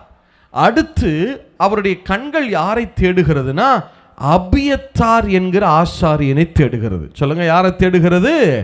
அந்த கூட்டத்தில் அபியத்தார் என்கிற ஒருவனை தேடுகிறது. அபியத்தார் அப்படின்னா என்ன அர்த்தம்னா, நிறைவின் பிதா, நிறைவுள்ள பிதா, abundant ஃபாதர் அப்படின்னு அர்த்தம். அபியத்தார்னா என்ன அர்த்தம்னா, நிறைவின் பிதா அல்லது நிறைவுள்ள பிதா அப்படின்னு அர்த்தம். இப்ப தாவீது முதல்ல தன் தேவனாகிய கர்த்தருக்குள்ளே தன்னை திடப்படுத்தி கொள்ளுகிறார். அடுத்து என்ன செய்யறார்னா, நிறைவின் பிதாவை, நிறைவுள்ள பிதாவை தேட ஆரம்பிக்கிறார். இல்லை, நான் உங்களுக்கு சொல்றேன், நிறைவின் பிதாவை கொஞ்சம் தேடுங்க, நிறைவுள்ள பிதாவை என்ன செய்யுங்க, தேடுங்க. நிறைய நேரங்களில் நான் நல்லா கவனிச்சும் பார்த்துருக்கிறேன், வேத பண்டிதர்களும் இதைத்தான் சொல்றாங்க. பிரச்சனைகளில் இருக்கிறவங்க தேவ சமூகத்துக்கு போகிறதே கிடையாது. தேவ சமூகத்துக்குன்னா என்னது? தனித்து போய் அமர்ந்து ஜெபிக்கிறதே கிடையாது. இல்லை, மற்றதெல்லாம் செய்வாங்க, ஆராதனை அட்டன் பண்ணுவாங்க, கூட்டங்களுக்கு போவாங்க, விசுவாசிகளோடு இருப்பாங்க, நல்ல விசுவாசிகளோட ஃபெல்லோஷிப் வச்சுக்கிடுவாங்க, விசுவாச குடும்பத்தோட போய் இணைஞ்சிருப்பாங்க, அவங்ககிட்ட பேசிகிட்டு இருப்பாங்க, தங்களை எப்போதும் என்ன செஞ்சுக்கிட்டே இருப்பாங்க, அவங்க பிஸியாகவே வச்சுக்கிட்டே இருக்கிறாங்க. ஆனால் எங்கே போய் அமர்றது கிடையாது, தேவ சமூகத்துக்கு அமர்றது இல்லை. ஏன்னா தேவ சமூகத்துக்கு போய் அமர்ந்து ஜெபிக்க உட்காரும்போது இவங்களுடைய பிரச்சனைகள்லாம் இவங்களுக்கு நினைவுக்கு வரும் தானே, அவங்களுடைய கடன் மற்ற என்னென்ன காரியங்கள் எல்லாம் இருக்கிறோ அந்த ப்ரெஷர்லாம் நினைவுக்கு வரும் தானே. அப்போ அது அவங்க மனதை பாரப்படுத்துதான், அழுத்துதான். ஸோ அதை தவிர்ப்பதற்காகவே அது இவங்களுக்கு எனக்கு நினைவுக்கு வரவேணான்னு நினைக்கிறாங்க, அந்த மனதின் அழுத்தத்தை தவிர்க்க நினைக்கிறாங்க. அதுக்காகவே இவங்க எங்கே போகிறது கிடையாது, தேவ சமூகத்துக்கு போகிறது கிடையாது. அப்படி இருக்காதீங்க, அப்பாவை தேடணும். எத்தனை பேர் ஆமேன்னு சொல்ல முடியும்? உங்களுக்கு பிரச்சனைகள் கூட கூட நல்லா யோசிச்சு பார்த்தீங்கன்னா, தாவீது சவுலுக்கு குடும்பத்தில் பிரச்சனை இருந்த நேரம் பாடின பாடல்கள் எல்லாம் பாருங்களேன். காலைதோறும் உம்மை தேடுகிறேன் அப்படி இருக்கும், அதிகாலமே தேடுகிறேன்னார். அடுத்து சவுல் துரத்தும் போது இருந்த பாடல்கள் எல்லாம் பாருங்களேன், காலையிலும் தேடுறேன் மாலையிலும் தேடுறேன்னு இருக்கும். அடுத்து ராஜாவான பிறகு இன்னும் பிரச்சனைகள் கூடுது பாருங்க, அப்சலோம்லாம் எதிர்க்கிறப்பெல்லாம். அதுக்கு பிறகு பாடல்களையெல்லாம் பார்த்தீங்கன்னா அதில் சொல்கிறாரு, அந்தி சந்தி மத்தியான வேலைகளில் 3 நேரமும் நான் ஜெபம் பண்ணுறேன். அப்போ பிரச்சனை கூட கூட ஜெபம் குறையலை, ஜெபம் என்ன ஆகிட்டே தான் போகுது, இன்னும் இன்க்ரீஸ் ஆகிட்டே போகுது இல்லை. காலையில் கொஞ்சம் நேரம் ஜெபம் பண்ணுங்க, மத்தியானத்தில் கொஞ்சம் நேரம் ஃபியூ மினிட்ஸ் ஆகுது என்ன செய்யுங்க, ஜெபம் பண்ணுங்க. சாயங்காலம் கொஞ்சம் நேரம் ஜெபம் பண்ணுங்க. எத்தனை பேர் ஆமேன்னு சொல்ல முடியும்? தானியேல் ஒரு நாளைக்கு எத்தனை மணி நேரம் எத்தனை தடவை ஜெபம் பண்ணாரு? 3 வேளை இல்லை. இந்த காலை ஜெபத்தை யார் கற்றுக் கொடுத்ததுன்னா ஆபிரகாம் தான். காலையில் ஜெபிக்கிறத யூதர்களுக்கு ஆபிரகாம் தான் கற்றுக் கொடுத்தாராம். அது 21:14 Genesis chapter 21:14. ஆபிரகாம் அதிகாலையில் எழுந்து, போதும், ஆபிரகாம் அதிகாலையில் எழுந்து. ஆபிரகாமுக்கு என்ன வழக்கம் இருந்துச்சுன்னா, அதிகாலையில் எழுந்து தேவ சமூகத்துக்கு போகிறத வழக்கமாக வச்சுருந்தார். ஆபிரகாம் காலையில் ஜெபிக்கிறத வழக்கமாக வச்சுருந்தார். அடுத்து ஈசாக்கு ஆதியாகமம் 24:63 ஆதியாகமம் 24:63 ஈசாக்கு சாயங்கால வேளையிலே தியானம் பண்ண வெளியிலே போயிருந்து. போதும், ஈசாக்கு மதியத்துக்கு மேலே சாயங்காலத்தில் ஜெபிக்கிறத வழக்கமாக வச்சுருந்தார். நல்லா கவனிங்க, ஆபிரகாம் அதிகாலையில் ஜெபம் பண்ணார், ஈசாக்கு காலையிலையும் ஜெபம் பண்ணார். அடுத்து இவர் எப்போதும் ஜெபம் பண்ண ஆரம்பிக்கிறார். ஈசாக்கு அடுத்து 2வது இன்க்ரீஸ் பண்ணுறாரு. அதை ஈசாக்கு ஆபிரகாம் காலையில் ஜெபம் பண்ணுறதை வழக்கமாக வச்சுருந்தார். அதை அப்படியே ஈசாக்கு கற்றுக் கொடுக்குறாரு, நீ காலையில் ஜெபம் பண்ணணும்ப்பான்னு. இப்போ ஈசாக்கு என்ன செய்கிறாரு, காலையிலையும் ஜெபம் பண்ணுறாரு, அடுத்து எப்பவும் ஜெபம் பண்ணுறாரு, சாயங்காலத்துலையும் ஜெபம் பண்ணுறாரு இல்லை. அடுத்து யாக்கோபு பாருங்களேன், ஆதியாகமம் 32:24 ஆதியாகமம் 32:24 யாக்கோபு பிந்தி தனித்திருந்தான், அப்பொழுது ஒரு புருஷன் பொழுது விடியும் அளவும். அப்படின்னா என்ன அர்த்தம்? பொழுது விடியும் அளவுன்னா என்ன அர்த்தம்? எப்போ ஜெபம் பண்ணி இருக்கிறாரு? இரவு நேரத்தில் இல்லை. யாக்கோபு காலையிலையும் ஜெபம் பண்ணாரு, சாயங்காலமும் ஜெபம் பண்ணாரு, அப்புறம் எப்பவும் ஜெபம் பண்ணுறாரு, இரவு. குறைஞ்சது ஒரு நாளைக்கு 3 நேரமாவது தேவ சமூகத்தில் நான் அமர்ந்த ஏதோ மணிக்கணக்காக ஜெபம் பண்ணுங்க அப்படி சொல்ல வரல. காலையில் கொஞ்ச நேரம் அமர்ந்து எழுந்த உடனே கொஞ்ச நேரம் அமர்ந்து ஒரு சில வார்த்தைகளை வசனங்களை வாசித்து கொஞ்ச நேரம் அப்பா சமூகத்தில் அமருங்க. சாயங்காலத்தில் கொஞ்ச நேரம் அமருங்க, இரவு நேரத்தில் கொஞ்ச நேரம் அமருங்க. நான் சொல்கிறேன், அதாவது தானியேல் 3 நேரம் ஜெபம் பண்ணார், தாவீது 3 நேரம் ஜெபம் பண்ணார் இல்லை. நீங்கள் இயேசுவை பாருங்கள், லூக்கா புஸ்தகத்தை உற்று கவனிங்க, அவர் ஜெபம் பண்ண நேரம் போக தான் ஊழியமே செஞ்சுருக்கிறார். ஊழியம் செஞ்சுட்டு வந்து ஜெபம் பண்ணலை, ஜெபம் பண்ணின நேரம் போக மீத நேரம் தான் அவர் என்னவே செஞ்சுருக்கிறாரு, ஊழியமே செஞ்சுருக்கார் இல்லை. சரி, அப்போ தேவ சமூகத்தில் அமருங்க. முதல் காரியம், நம்மை நாமே திடப்படுத்தி கொள்ள பழகணும். அடுத்து யாருடைய சமூகத்தில் அமர பழகணும்? ஒரு 15-20 நிமிஷம் அமர்ந்து ஒரே ஒரு சரணத்தை பாடுங்க, ஏதாவது ஒரு அதிகாரத்தை நிதானமாக வாசிங்க, வாசிட்டு ஃபியூ மினிட்ஸ் ஆண்டவர்கிட்ட பேசுங்க. ஏதாவது ஒரு விதத்தில் என்ன உங்களுக்கு தோணுதோ அதை பேசுங்க இல்லை நமக்கு என்னென்னா ஜெபம் என்ன ஆயிடுச்சுன்னா ரொட்டீன் ப்ரேயராக இருக்கக்கூடாது. அங்கே போய் உட்காந்துட்டு உரைநடை வசனம்லாம் பேசிகிட்டு இருக்கக்கூடாது. அருமையான ஆண்டவரே தேவனே உமக்கு ஸ்தோத்திரிக்கிறேன், ஆண்டவரே கர்த்தாவே அல்லேலூயா துதிக்கிறேன், ஆண்டவரே ஆண்டவரே நீதான் வானத்தையும் பூமியும் படைத்தவராகிய தேவனாக இருக்கிறேன், ஆண்டவரே நோக்கி பார்க்கிறோம் ஆண்டவரே. அவர் என்ன சொல்லுவார்?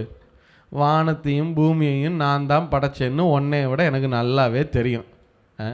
டெய்லி வர்றேன், டெய்லி என்ன சொல்கிறேன்னு என்ன இல்லை. காலையில் டெய்லி உங்கள் பிள்ளை வந்து காலையில் வந்த உடனே தாயாரே எனக்கு கொஞ்சம் ஆகாரம் தருகிறீர்களா அப்படின்னா என்ன சொல்லுவீங்க? ஏன்னா நக்கலாக இருக்கா உனக்கு?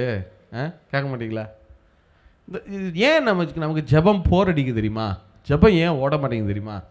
இந்த ரொட்டீன் வேர்ட்ஸு செந்தமிழில் பேசிக்கிட்டு நாங்கள் வந்து இப்போ ஸ்டேஜிலலாம் ஜெபிக்கிறப்ப அப்போ அப்படி தானே பிரதர் ஜெபிக்கிறீங்கன்னா அது எதுக்குன்னா எல்லாரும் பார்ப்பாங்க தானே, ஆன்லைனில் பார்க்குறாங்க, கர்த்தரை அறிஞ்சவங்க அறியாதவங்கெல்லாம் பார்க்குறாங்க தானே. அதனால் இங்கே வந்து கொஞ்சம் உரைநடை வடிவத்தில் கொஞ்சம் அழகு தமிழில் தெளிவாக பேசுகிறோம். ஆனால் நீங்கள் தனிப்பட்ட ஜபத்தில் போய் உட்காந்துக்கிட்டு ஆண்டவரே தேவனே சோத்திரம் ஆண்டவரே சோத்திரம் ஆண்டவரே துதிக்கிறோம் ஆண்டவரே சோத்திரம் ஆண்டவரே ஆண்டவரே ஆண்டவரே நீதான் தேவனாகி கர்த்தராக இருக்கிறேன் ஆண்டவரே, இந்த மாதிரிலாம் இருக்கக்கூடாது. கொஞ்சம் மனம் விட்டு பேசுங்க. அவர் உங்கள் அப்பா, அதை முதல்ல நம்புங்க. எத்தனை பேர் ஆமேன்னு சொல்ல முடியும்? அவர் உங்கள் அப்பா. அப்பாட்ட பேசுகிற மாதிரி சொல்லுங்க. அப்பா இன்னைக்கு காலையில் இன்னைக்கு எந்திரிச்சிட்டேன், இன்னைக்கு இந்த காரியங்கள்லாம் இருக்குப்பா, இன்னாரை பார்க்கணும், இவர் கொஞ்சம் பணம் வேற கொடுக்கணும், கொஞ்சம் குறைவாக இருக்குது, அது என்னென்னு கொஞ்சம் பார்த்துக்குங்க, இந்த வேலை இருக்குது, இபி பில் கட்டணும், இன்னும் காரியம் இருக்குது, பிள்ளைங்க இன்றைக்கி பரீட்சைன்னு வேறு சொன்னாங்க, கொஞ்சம் உங்களுக்கு ஹெல்ப் பண்ணுங்கள் ஆண்டவரே, நீங்கள் தான் உதவி செய்ய முடியும், கொஞ்சம் ஹெல்ப் பண்ணுங்கள் ஆண்டவரே, என்னுடைய வேலைகளில் என்ன காரியங்கள்லாம் நேற்று பெண்டிங்கில் வச்சுட்டு வந்தேன், அதெல்லாம் இருக்குது, கொஞ்சம் பார்த்துக்குங்க, இன்னைக்கு கொஞ்சம் ஜபிச்சுட்டே இருக்கணும்னு நான் நினைக்கிறேன், ப்ரெசன்ஸில் இருக்கணும்னு நினைக்கிறேன், ஏதாவது ஒரு வசனத்தை நினைவில் வச்சுக்கிற துதிக்க எனக்கு உதவி செய்யுங்க, கொஞ்சம் டங்ஸில் இருக்கணும், நேற்று கொஞ்சம் மிஸ் பண்ணிட்டேன், இன்னைக்கு கொஞ்சம் டங்ஸில் நிறைய என்ன செய்ய விரும்புகிறேன் நான். இயல்பாக பேசுங்க, இயல்பாக பேசுங்க. இல்லை காலையில் எழும்பி என்னத்தை பேசுகிறது பிரதர், என்னத்தை தான் ஜெபிக்கிறது, அன்னைக்கு என்ன நடக்க போதோ அப்படியே சொல்லிட்டு வந்துடுங்க. மதியம் சாயங்காலம் வேலை விட்டு வர்றீங்களா, கொஞ்சம் நேரம் அமருங்க. சாயங்கால நேரத்தில் கொஞ்சம் நேரம் எழுந்து அப்பா சமூகத்தில் செய்யுங்க, கொஞ்சம் நேரம் ஜெபம் பண்ணுங்க. இரவு படுக்கிறதுக்கு முன்னாடி தேவ சமூகத்தில் கொஞ்ச நேரம் அன்றைக்கி என்னெல்லாம் நடந்துச்சு அதெல்லாம் சொல்லிட்டு படுங்க. ஒன்றும் இல்லை ஆண்டவர், இன்னைக்கு காலையில் எனக்கு என் மனைவிக்கும் லேசாக ஒரு சின்ன மனத்தாங்கலாயிடுச்சு, அது சரி பண்ணிட்டே, இருந்தாலும் இந்த மாதிரிலாம் இல்லாமல் இருக்கணும்ப்பா, எனக்கு உதவி செய்யுங்க, வேகமாக நடக்க எனக்கு என்ன செய்யுங்க, கிருபைதாங்க. இந்த பிள்ளைங்க இன்றைக்கி எக்ஸாம் எழுதியிருக்காங்க, நல்லா இருக்குன்னு சொன்னால் நல்லா எழுதியிருக்கேன்னு நீங்கள் தான் அந்த காரியத்தெல்லாம் என்ன செஞ்சுக்கணும், நடந்ததெல்லாம் சொல்லுங்கள். இல்லை இயேசு எல்லா நேரம் போய் உட்காந்து ஜெபம் பண்ணுறாருல, என்ன தான் கேட்டிருப்பாரு பிதாட்ட? ஆண்டவரே எனக்கு இதை கொடுங்க, அதை கொடுங்க, அந்த வாரம் கொடுங்க, இந்த வாரம் அப்படியே கேட்டிருப்பாரு? ஆண்டவரே நீதான் சேனைகளின் கர்த்தாவே, நீதான் உம்முடைய நாமம் யெகோவா ராஃபா, உம்முடைய நாமம் ஆண்டவரே ஆண்டவரே நீதான் யெகோவா ஷமாவாக இருக்கிறீர், ஆண்டவரே நீதான் எலோஹிமா இருக்கிறீர், ஆண்டவரே நான் உண்மை நோக்கி பார்க்கிறோம், ஆண்டவரே ஆண்டவரே நீ எங்கள் மேல் கிருபை, இப்படியே பேசியிருப்பாரு. இயேசு அவரே சொல்கிறார் பாருங்க, நான் பிதாவினிடத்தில் கண்டவைகளையும் கேட்டவைகளையுமே உங்களுக்கு அறிவிக்கிறேன். அப்போ என்ன அர்த்தம்னா, ஒவ்வொரு நாளும் இயேசு போய் என்ன பண்ணியிருக்காரு, அன்றைக்கி என்னெல்லாம் நடந்துச்சுங்கிறத சொல்லியிருக்காரு. ஆண்டவரே நான் இந்த கிராமத்துக்கு போனேன், இப்படிலாம் சத்தியம் சொன்னேன், எல்லாருக்கும் ரொம்ப சந்தோஷம், இன்னாரெலாம் வந்தாங்க, அவங்கள சுகமாக்குனேன், பெரிய சந்தோஷம் உண்டாச்சு, எல்லாரும் உங்களை மகிமைப்படுத்தினாங்க, நடந்ததையெல்லாம் இவர் சொல்கிறாரு. பிதா என்ன செய்கிறாரு, மறுநாள் நடக்க போகிற எல்லா காரியங்களும், அப்படியா ஓகே குமாரன் நீங்கள் நாளைக்கு இந்த கிராமத்துக்கு போங்க, இன்னும் சத்தியத்தை எல்லாம் சொல்லுங்கள், நீங்கள் இன்னார் வருவாங்க, ஒரு 10 குஷ்டரோகி வருவாங்க, அல்லது இவங்க வருவாங்க, இதெல்லாம் சுகமாக்குங்க, இப்படி ஆட்கள்லாம் அங்கே இருப்பாங்க, அதெல்லாம் என்ன செய்யுங்க, நீங்கள் இந்த அற்புதத்தெல்லாம் நாளைக்கு நடத்துங்க. நீங்கள் நடந்தவைகளை ஆண்டவர்கிட்ட பேச ஆரம்பிங்க, அவர் நடக்க போகிறவைகளை உங்களோடு பேச ஆரம்பிங்க. எத்தனை பேர் ஆமேன்னு சொல்ல முடியும்? இருதயத்தை உடச்சி ஊற்றுறதுனா உட்காந்து ஓன்னு அழுகிறது இல்லை, சரியா? இருதயத்தை உடச்சி ஊற்றுறதுனா என்னன்னா, இனிமே சொல்கிறதுக்கு என்னட்ட ஒன்றும் இல்லை அப்படிங்கிற அளவுக்கு உங்களுடைய எல்லா காரியம், பலம் பலவீனம் எல்லாவற்றையும் சொல்லுங்க. உங்க இடத்துல ஒரு பலம் இருக்குது சொல்லுங்க, ஐயோ பிரதர் ஒரு பலவீனம் இருந்துச்சு, இந்த மாதிரி ஒரு ஒரு ஒரு சின்ன பொய் சொன்னேன், அது மனசில் குறுகுறுப்பாக இருந்துச்சு, அவங்கள ஒரு திட்டேன், கடிந்து கொண்டுட்டேன், அல்லது அவங்க நமக்கு ரொம்ப க்ளோஸ் ஆனவங்க தானே, அவங்ககிட்ட நம்ம ஃப்ரீயாக பேசலாம்னு நினச்சிட்டு நான் பாட்டு குறை பேச ஆரம்பிச்சிட்டேன். ஏன்னா அப்படின்னா நம்ம வச்சுருப்போம் இல்லை, அதாவது யாரையும் பேசக்கூடாதுன்னு ஒரு ஒரு ஒரு பிரின்சிபல் வச்சுருப்போம். ஆனால் சில பேர் வந்துட்டாங்கன்னு வச்சுக்கிறீங்களேன், சரி அவங்க வந்து நமக்கு ரொம்ப நெருக்கம், அந்த நெருக்கத்தை காட்டணும்னா நம்ம எல்லாத்தையும் சொல்லணும் இல்லையா, அப்போ எல்லாத்தையும் ஓப்பனாக சொல்லணும்னு சொல்லிவிட்டு என்ன செஞ்சிருது, யாரையாவது பற்றி குறை பேசுறது, ஏதாவது கன்வே பண்ணுறது, அப்புறமா உட்காந்துட்டு என்ன செய்யுது, இது பலவீனம். எல்லாத்தையும் சொல்லுங்கள். நீங்கள் பலத்தை மட்டும் போய் சொல்கிறது இல்லை, தேவையை மட்டும் போய் சொல்கிறது இல்லை, பலவீனம் எல்லாவற்றையும் அவர்கிட்ட ஷேர் பண்ணுங்கள். அவர் உங்கள் தகப்பன், உங்கள் சிநேகிதராகவும் இருக்கிறார். எத்தனை பேர் ஆமேன்னு சொல்ல முடியும்?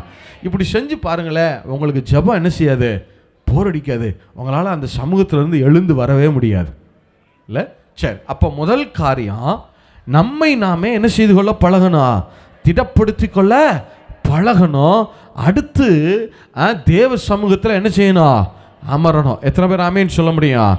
ஒரு நாளைக்கு எத்தனை தடவை? 3 நேரம். எப்போ?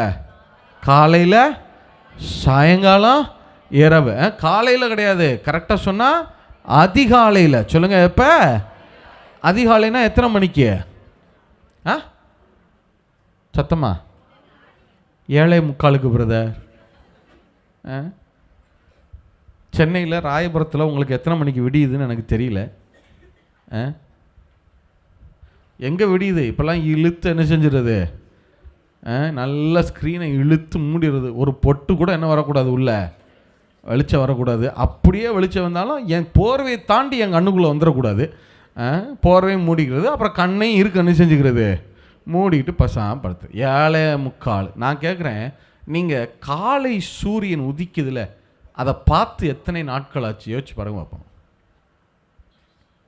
காலை சூரிய உதயம் இருக்குல்ல, என்னை கடைசியாக பார்த்தீங்க? என்ன முறைக்கிறீங்க? அது வாட்டுக்கு டெய்லி வந்துட்டு போகுது பிரதர், எனக்கு அதுக்கு சம்மந்தம் கிடையாது பிரதர். அப்படியா? இல்லை பிரதர், காலைதோறும் அவருடைய கிருபை புதிதாக இருக்கிறது. எத்தனை பேர் ஆமேன்னு சொல்ல முடியும்? குறைஞ்சது 5 மணி சொல்லுங்கள். 3 நாள்லாம் சந்தோஷம்தான். குறைஞ்சது எத்தனை மணிக்கு? 5 மணிக்காவது எழும்புங்க. 5 மணிக்கு எழும்பணுன்னா கொஞ்சம் சீக்கிரமாக படுக்கணும். அங்கே தான் பிரச்சனையே. சாத்தானுக்கு அவனுக்கு தெரியும், நீ 5 மணிக்கு எழும்பணுன்னா நீ படுக்கிறதே 2 மணிக்கு தானே. ஏன் 10 மணிக்கு மேலே நாங்கள் ரொம்ப பிஸி. என்ன பிரதர், ஃபேஸ்புக்கில் யார் என்ன போட்டிருக்காங்க? எனக்கு 5000 ஃப்ரெண்ட்ஸ் இருக்காங்க. நான் இப்போ தான் 2000 பேர் போட்டதெல்லாம் பார்த்துருக்குறேன். அடுத்து இன்ஸ்டாகிராம் இருக்குது, அடுத்து வாட்ஸ்அப் இருக்குது. 2 நாளாக ஸ்டேட்டஸ் வேறு பார்க்கல, யாரெல்லாம் என்ன பண்ணியிருக்காங்க, எந்த ஊருக்கு போனாங்க, என்ன போட்டிருக்காங்க, யாருக்கு என்ன கல்யாணம், எந்த ஊர் மாப்பிள்ளை, அது என்ன இது என்ன, இவரை கண்டுபிடிக்கணும், அவரை அவர் யார், இவர் யார், இது என்ன அது என்ன. இந்த க்யூரியாசிட்டி இருக்குது பாருங்கள், இதை நீங்கள் அடக்க பழகணும். நான் சொல்லட்டுமா? அறிவு பெருத்தவன் நோவு பெருத்தவன். சும்மா தேவையில்லாத நாலேஜ் வரக்கூடாது. உங்களுக்கு தேவையான ஒன்றே ஒன்று என்ன தெரியுமா? கர்த்தரை அறிகிற அறிவு தான் நித்திய ஜீவன். நீங்கள் இவங்களெல்லாம் நீங்கள் டேட்டாஸ் கலெக்ட் பண்ணி உள்ளே வைக்க உங்களுடைய எல்லைகள் சஃபர் ஆகிட்டே இருக்கும். இதெல்லாம் நியதி, இதெல்லாம் நம்ம மாற்றி தான் ஆகணும், வேறு வழியே கிடையாது இல்லையா? யாரோ ஏதோ கார் வாங்குறான், யாரோ ஏதோ போஸ்ட் போடுறான், அதனால நமக்கு என்ன பிரயோஜனம்? 10 பைசா என்ன இல்லை. நான் கேட்குறேன், அதான் சம்பாத்தியம் பண்ணிட்டீங்களா பிரதர்? 10 மணிக்கு மேலே நான் ஃபோனை வச்சிரு, நான் வாட்டு கீழே வச்சிட்டேன்னா எனக்கு 10 கோடி லாஸ் பிரதர், தெரியுமா பிரதர்? நிறைய பேர் சத்துருடைய பெரிய தந்திரம் தெரியுமா? இந்த இளையகுமாரன் சம்பவம் இருக்குல்ல, அதில் அவன் என்ன செய்கிறான்னா, பன்றி மேய்க்கிறான், ஆனால் பண்ணி சாப்பிட்ற தவிடு கூட அவனுக்கு என்ன செய்யலையா? இது என்னங்க நியாயம்? வேலை பார்க்குறான் தானே, வேலை பார்த்தா சம்பளம் கொடுக்கணும், சம்பளம் கொடுக்கலைன்னா அட்லீஸ்ட் என்னவாவது போடணும், சாப்பிட்றதுக்கு சோறாவது போட வேணாமா? அப்போ இவன் எதுக்கு தான் வேலை பார்த்தான்? ஒரு கேள்வி வருதுல்ல. என்ன பண்ணி மேய்க்கிறவனுக்கு என்ன கொடுக்கணும்? சம்பளம் கொடுக்கணும். சம்பளம் இல்லைன்னா அட்லீஸ்ட் என்னவாவது கொடுக்கணும், அப்போ இவன் எப்படி வேலை பார்த்துருக்கான் தெரியுமா? சும்மா வேலை பார்த்துருக்கான். சொல்லுங்கள், எப்படி வேலை பார்த்துருக்கான்? ஏன்னா இந்த இளையகுமாரனுடைய கேரக்டர் எது தெரியுமா? சும்மாவே ஏதாவது செய்கிறது. 10 பைசாவில் என்ன இருக்காது. என்ன பிரதர் பண்ணுறீங்க? சும்மா ஃபேஸ்புக் பார்க்குறேன் பிரதர். என்ன பிரதர் பண்ணுறீங்க? சும்மா வாட்ஸ்அப் பிரதர். என்ன பிரதர் பண்ணீங்க? சும்மா இன்ஸ்டாகிராமில் ரீல்ஸ் பார்க்குறேன் பிரதர். சும்மா பிரதர், சும்மா பிரதர், சும்மா பிரதர். நான் சொல்கிறேன், உங்களை சும்மாவே வந்து அதாவது ஒரு ஒரு பிரயோஜனமான ஒரு காரியத்தை செய்ய வைக்காம நிறைய காரியங்கள் பெண்டிங் இருக்கும் பாருங்கள். ஒரு மொழியை கற்றுக்கலாம், பைபிள் படிக்கலாம், வசனங்களை மனப்பாடம் பண்ணலாம். அதுவே இல்லையா, வீட்டை என்ன செய்யலாம்? சுத்தம் பண்ணலாம், ட்ரெஸ்ஸு அடுக்கி வைக்கலாம், வீட்டை வந்து ஒழுங்குபடுத்தலாம், கிச்சனை ஒழுங்குபடுத்தலாம். அப்படியே இல்லையா, வெளியே வந்து பைக்கை துடைக்கலாம், காரை துடைக்கலாம். அதெல்லாம் குப்பையாக கிடக்கும் இல்லை, அதெல்லாம் க்ளீன் பண்ணலாம். எவ்வளவோ விஷயங்கள் இருக்குது. மறுநாள் காலைக்கு தேவையான ட்ரெஸ்ஸை என்ன செஞ்சு வைக்கலாம்? அயன் பண்ணி வைக்கலாம், துவைச்சி வைக்கலாம், ரெடி பண்ணலாம். எவ்வளவோ வேலைகள் இருக்கும். எல்லாத்தையும் போட்டுட்டு என்ன செய்யுறது? சும்மா ஃபேஸ்புக் பார்த்தேன்றது, சும்மா இன்ஸ்டாகிராம் பார்த்தேன்றது இல்லை. இது வந்து அதாவது சாத்தானுடைய குட்டி தூதன் மாதிரியே இருக்குது இல்லை. எடுத்தோம்னு வச்சுக்கிறீங்களேன், 1 மணி நேரம் 2 மணி நேரம் அசால்ட்டாக என்ன ஆயிடுது? ஓடி போயிரு இல்லை. நிறைய பேர் எனக்கு டைமே இல்லை பிரதர், செல்ஃபோனை மட்டும் அமர்த்து எம்பிட்டு டைம் கிடைக்குதுன்னு பார்ப்போம் இல்லை. தயவுசெய்து சொல்கிறேன், கர்த்தருடைய சமூகத்தில், அதாவது இன்றைக்கி நிறைய ஒரு சைக்காட்ரிக் டாக்டர் என்கிட்ட சொன்னார், 10 மணிக்கு மேலே செல்ஃபோன் யூஸ் பண்ணுற பல பேருடைய லைஃப் அவர் அத்தனைக்கு அவர் வந்து கர்த்தர் அறியாதவர். அவர் சொல்கிறார், பல குடும்பத்தின் பிரச்சனைகளுக்கு காரணம் என்ன தெரியுமா? இதுதான். ஏன்னா அவங்க இரவு முழுவதும் அவங்க மைண்டு பிரிஸ்காகவே இருந்து அந்த கெமிக்கல் இம்பேலன்ஸ், மூளையில் சுரக்கக்கூடாத அமிலங்கள்லாம் சுரந்து சுரந்து சுரந்து கெமிக்கல் இம்பேலன்ஸ் நிறைய பேர் இன்றைக்கி சஃபராங்க. நிறைய பேர் இன்றைக்கி டிப்ரெஷன். அதை பகலில் உறவுகள்கிட்ட காட்டுறாங்க, கணவர்கிட்ட காட்டுறாங்க, மனைவிட்ட காட்டுறாங்க, பிள்ளைங்கிட்ட காட்டுறாங்க. குடும்பமே அப்படியே டென்ஷனாகவே தெரியுது, மண்டை சூடான மாதிரியே தெரியுறான் நிறைய பேர் இல்லை. காரணம் என்ன தெரியுமா?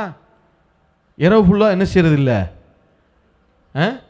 காலையில் எத்தனை மணி வரைக்கும் தூங்குறது? 8 மணி வரைக்கும் தூங்கிட்டு அப்புறம் டப்பட்ட வந்துருச்சு. இது என்ன அதென்ன ஓடுறது டபக்குன்னு. அதுக்குள்ளே காலையில் சாப்பிட்டு முடிக்கிறதுக்குள்ளே 11 மணி ஆயிரும். அதையும் அடுத்து மதியம் சாப்பாடா அப்படின்னு கடறான்னு பார்க்குறா, அதுக்குள்ளே மதியம் வந்துடும். அப்பா காலையில் 8 மணிலேருந்து ஓடிட்டே இருக்கேன்ப்பா, கொஞ்ச நேரம் மதியம் தூங்கணும்ப்பா, மதியம் தூங்கணும், டக்குன்னு எதிர்க்குமா டிஃபனா, டக்கடாரான்னு டிஃபனா, அது பார்த்தா இருட்டிடும். என்ன வேலை பண்ண? ஒரு வேலையும் நடந்திருக்காது. பார்த்துருக்கீங்களா? நீங்கள் காலையில் எழும்பி பாருங்கள், உங்களுக்கு நிறைய டைம் கிடைக்கும் தெரியுமா? நீங்கள் உங்கள் லைஃப்பை வடிவமைக்க, உங்கள் லைஃப்பை வந்து என்ன சொல்கிறது, ஒரு ஸ்ட்ரக்சருக்குள்ளே கொண்டு வர்றதுக்கு உங்களுக்கு டைம் நிறைய கிடைக்கும். நீங்கள் லேட்டாக எழுந்து பழகுனீங்கன்னு வைங்க, உங்களுக்கு என்னவே இருக்காது, அன்றைக்கி டைமே இருக்காது இல்லை.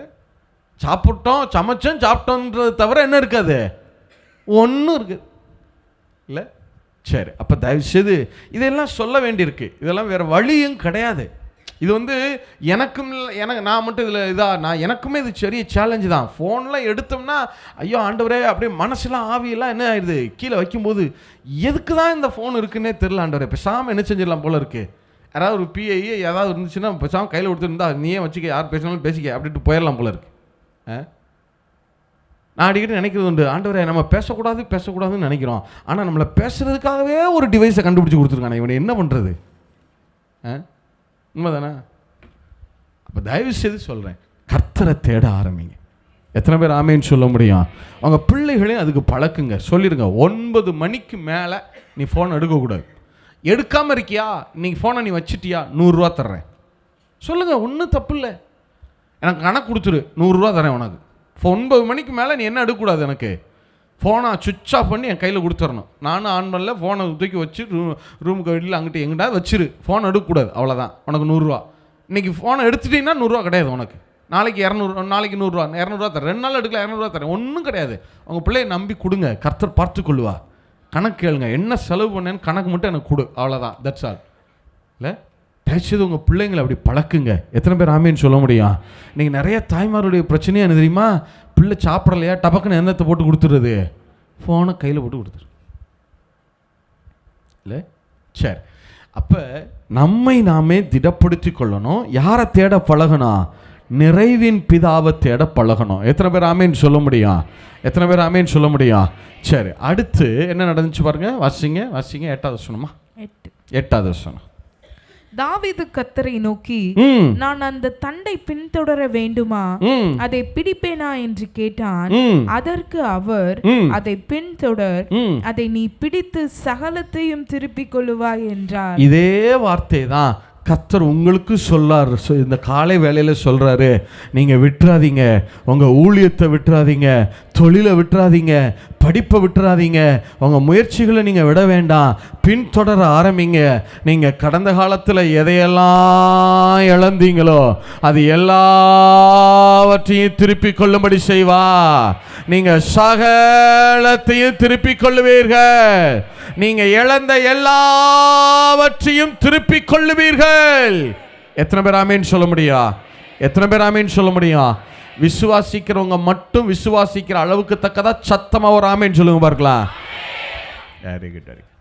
இல்ல சரி, அடுத்து என்ன நடந்துச்சு வாசிங்க பார்க்கலாம். வாசிங்க 11வது வசனம். 8ல இருந்து ஜம்ப் பண்ணிருங்க. 11வது வசனம். ஒரு எகிப்தியனை வெளியில் அவர்கள் கண்டு. இப்ப தாவீது அந்த படையை பின்தொடர்ந்து போறார். என்ன நடக்குது? வாசிங்க. ஒரு எகிப்தியனை வெளியில் அவர்கள் கண்டு அவனை தாவீதினிடத்தில் கொண்டு வந்து புசிக்க அவனுக்கு அப்பமும் குடிக்க தண்ணீரும் கொடுத்து அத்திப்பழ அடையின் ஒரு துண்டையும் வற்றலான 2 திராட்சை பழ குலைகளையும் அவனுக்கு கொடுத்தார்கள். அதை அவன் சாப்பிட்ட பின்பு அவனுடைய உயிர் திரும்ப அவனுக்குள் வந்தது. அவன் ராப்பகல் 3 நாளாய். எத்தனை நாளாய்? ராப்பகல் 3 நாளாய் அப்பம் சாப்பிடாமலும் தண்ணீர் குடியாமலும் இருந்தான். தாவீது அவனை நோக்கி, நீ யாருடையவன், நீ எவ்விடத்தான் என்று கேட்டதற்கு அவன், நான் ஒரு அமலேக்கியனுடைய வேலைக்காரனாகிய எகிப்து தேசத்து பிள்ளையாண்டான். 3 நாளைக்கு முன். எத்தனை நாளைக்கு முன்னாடி? சத்தமா சொல்லுங்க. எத்தனை நாளைக்கு முன்னாடி? 3 நாளைக்கு முன் நான் வியாதிப்பட்ட போது என் எஜமான் என்னை கைவிட்டான். போதும். இப்ப கவனிங்க. தாவீது அந்த படையை பின்தொடர்ந்து போகிறார். ஒரு எகிப்தியனை அவர் பார்க்கிறார். அமலேக்கியனுடைய ஒரு வேலைக்காரன். அவன் எத்தனை நாளா கிடக்கிறேன்னு சொல்றான்னா, 3 நாளா நான் இங்க இருக்கிறேன். சொல்லுங்க, எத்தனை நாளா இருக்கிறேன் இங்க? நான் வியாதியா இருக்கிறான். நல்லா கவனிங்க. வியாதியா இருக்கிறான், சாப்பாடு இல்லை. அவனை போகிற வழியில் ரோட்டில் இருந்து போட்டாங்க, தூக்கி போட்டு போயிட்டாங்க. 3 நாளாக என்ன குடிக்கல? தண்ணி குடிக்கல. 3 நாளாக என்ன இல்லை? சாப்பாடு இல்லை. 3 நாளாக என்ன பண்ணப்பட்டுக்கிட்டே இருக்கிறான்? என்னவாகவும் இருக்கிறான், அவன் வியாதியாகவும் இருக்கிறான் இல்லையா? அப்போ என்ன அர்த்தம் தெரியுமா? இந்த சம்பவம், இந்த தாவீதுடைய மனைவி பிள்ளைங்களை எல்லாம் பிடிச்சிட்டு போகிறாங்கல்ல, இந்த சம்பவம் எப்போ நடந்துச்சுன்னா 3 நாளைக்கு முன்னாடி நடந்துச்சு. சொல்லுங்கள், எத்தனை நாளைக்கு முன்னாடி? அந்த 1வது வசனம் வாசிங்களே. 1 சாமுவேல் 30:1 வாசிங்க. 1 வாசிங்க. தாவீதும் அவன் மனுஷரும் 3ஆம் நாளிலே. எத்தனாம் நாளில? அப்போ 3 நாளைக்கு முன்னாடி தான் இந்த அமலேக்கியனுடைய வேலைக்காரன் வியாதிப்பட்டான். அப்போ என்ன அர்த்தமாகுது தெரியுமா? தாவீதுடைய மனைவி பிள்ளைங்களெல்லாம் அமலேக்கு பிடிச்சிட்டு போயிட்டாங்க. 3 நாள் கழிச்சு தான் தாவீது வர்றான். தாவீது வந்து அழுறான். ஆண்டவர் சொல்ற, கர்த்தருக்குள்ள தன்னை திடப்படுத்திக் கொள்றான். கர்த்தரை நோக்கி பார்க்குறான். ஆண்டவர் சொல்றார், நீ போ, அந்த படையை தொடர்ந்து போ அப்படின்னு. உடனே போகிறான். 3ஆம் நாளில் போய் பார்க்குறான். அங்கே ஒருத்தர் வேலைக்காரன் கிடக்குறான். அவன் சொல்கிறான், 3 நாளாக நான் இங்கே கிடக்கிறேன் அப்படின்னு. அப்போ என்ன அர்த்தம் தெரியுமா? கர்த்தர், என் பிள்ளை தாவீது வருவான், 3 நாள் கழிச்சு என் பிள்ளை வருவான், அவனுக்கு உதவி செய்ய ஒரு ஆள் வேணும், அவனுக்கு ஹெல்ப் பண்ண ஒரு ஆள் வேணும், அவனுக்கு உளவு செய்தி சொல்ல ஒரு ஆள் வேணும்னு 3 நாளைக்கு முன்னாடி இருந்தே கர்த்தர் ஒருவனை ஆயத்தப்படுத்தி வச்சிருக்கிறாரு பாருங்க. அதான் தாவீது மேல கர்த்தர் வச்ச கிருபைங்கிறது. எத்தனை பேர் ஆமேன்னு சொல்ல முடியும்? எத்தனை பேர் ஆமேன்னு சொல்ல முடியும்? 3 நாளைய ஒருத்தனை உயிர் போகாம, அவன் ஜீவனை எடுக்காம, வியாதியில், பசியில், தாகத்தில் கடந்தா கூட அவன் ஜீவனை எடுக்காம 3 நாள் வரைக்கும் கர்த்தர் அவனை பாதுகாத்து கொண்டிருக்கிறார் பாருங்க. எத்தனை பேர் ஆமேன்னு சொல்ல முடியும்?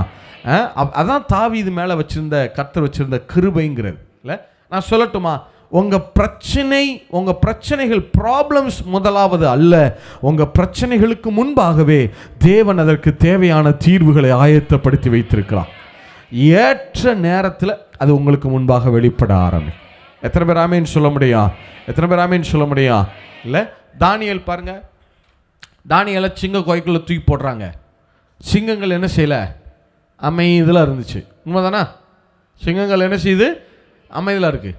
மறுநாள் காலையில் தானியேலை வெளியே எடுத்துட்டு அந்த மந்திரிமார்களை, தானியேலுடைய சத்துருக்கள், பகைவர்களை எல்லாம் கட்டி அந்த சிங்க கோய்க்குள்ளே போடுறாங்க.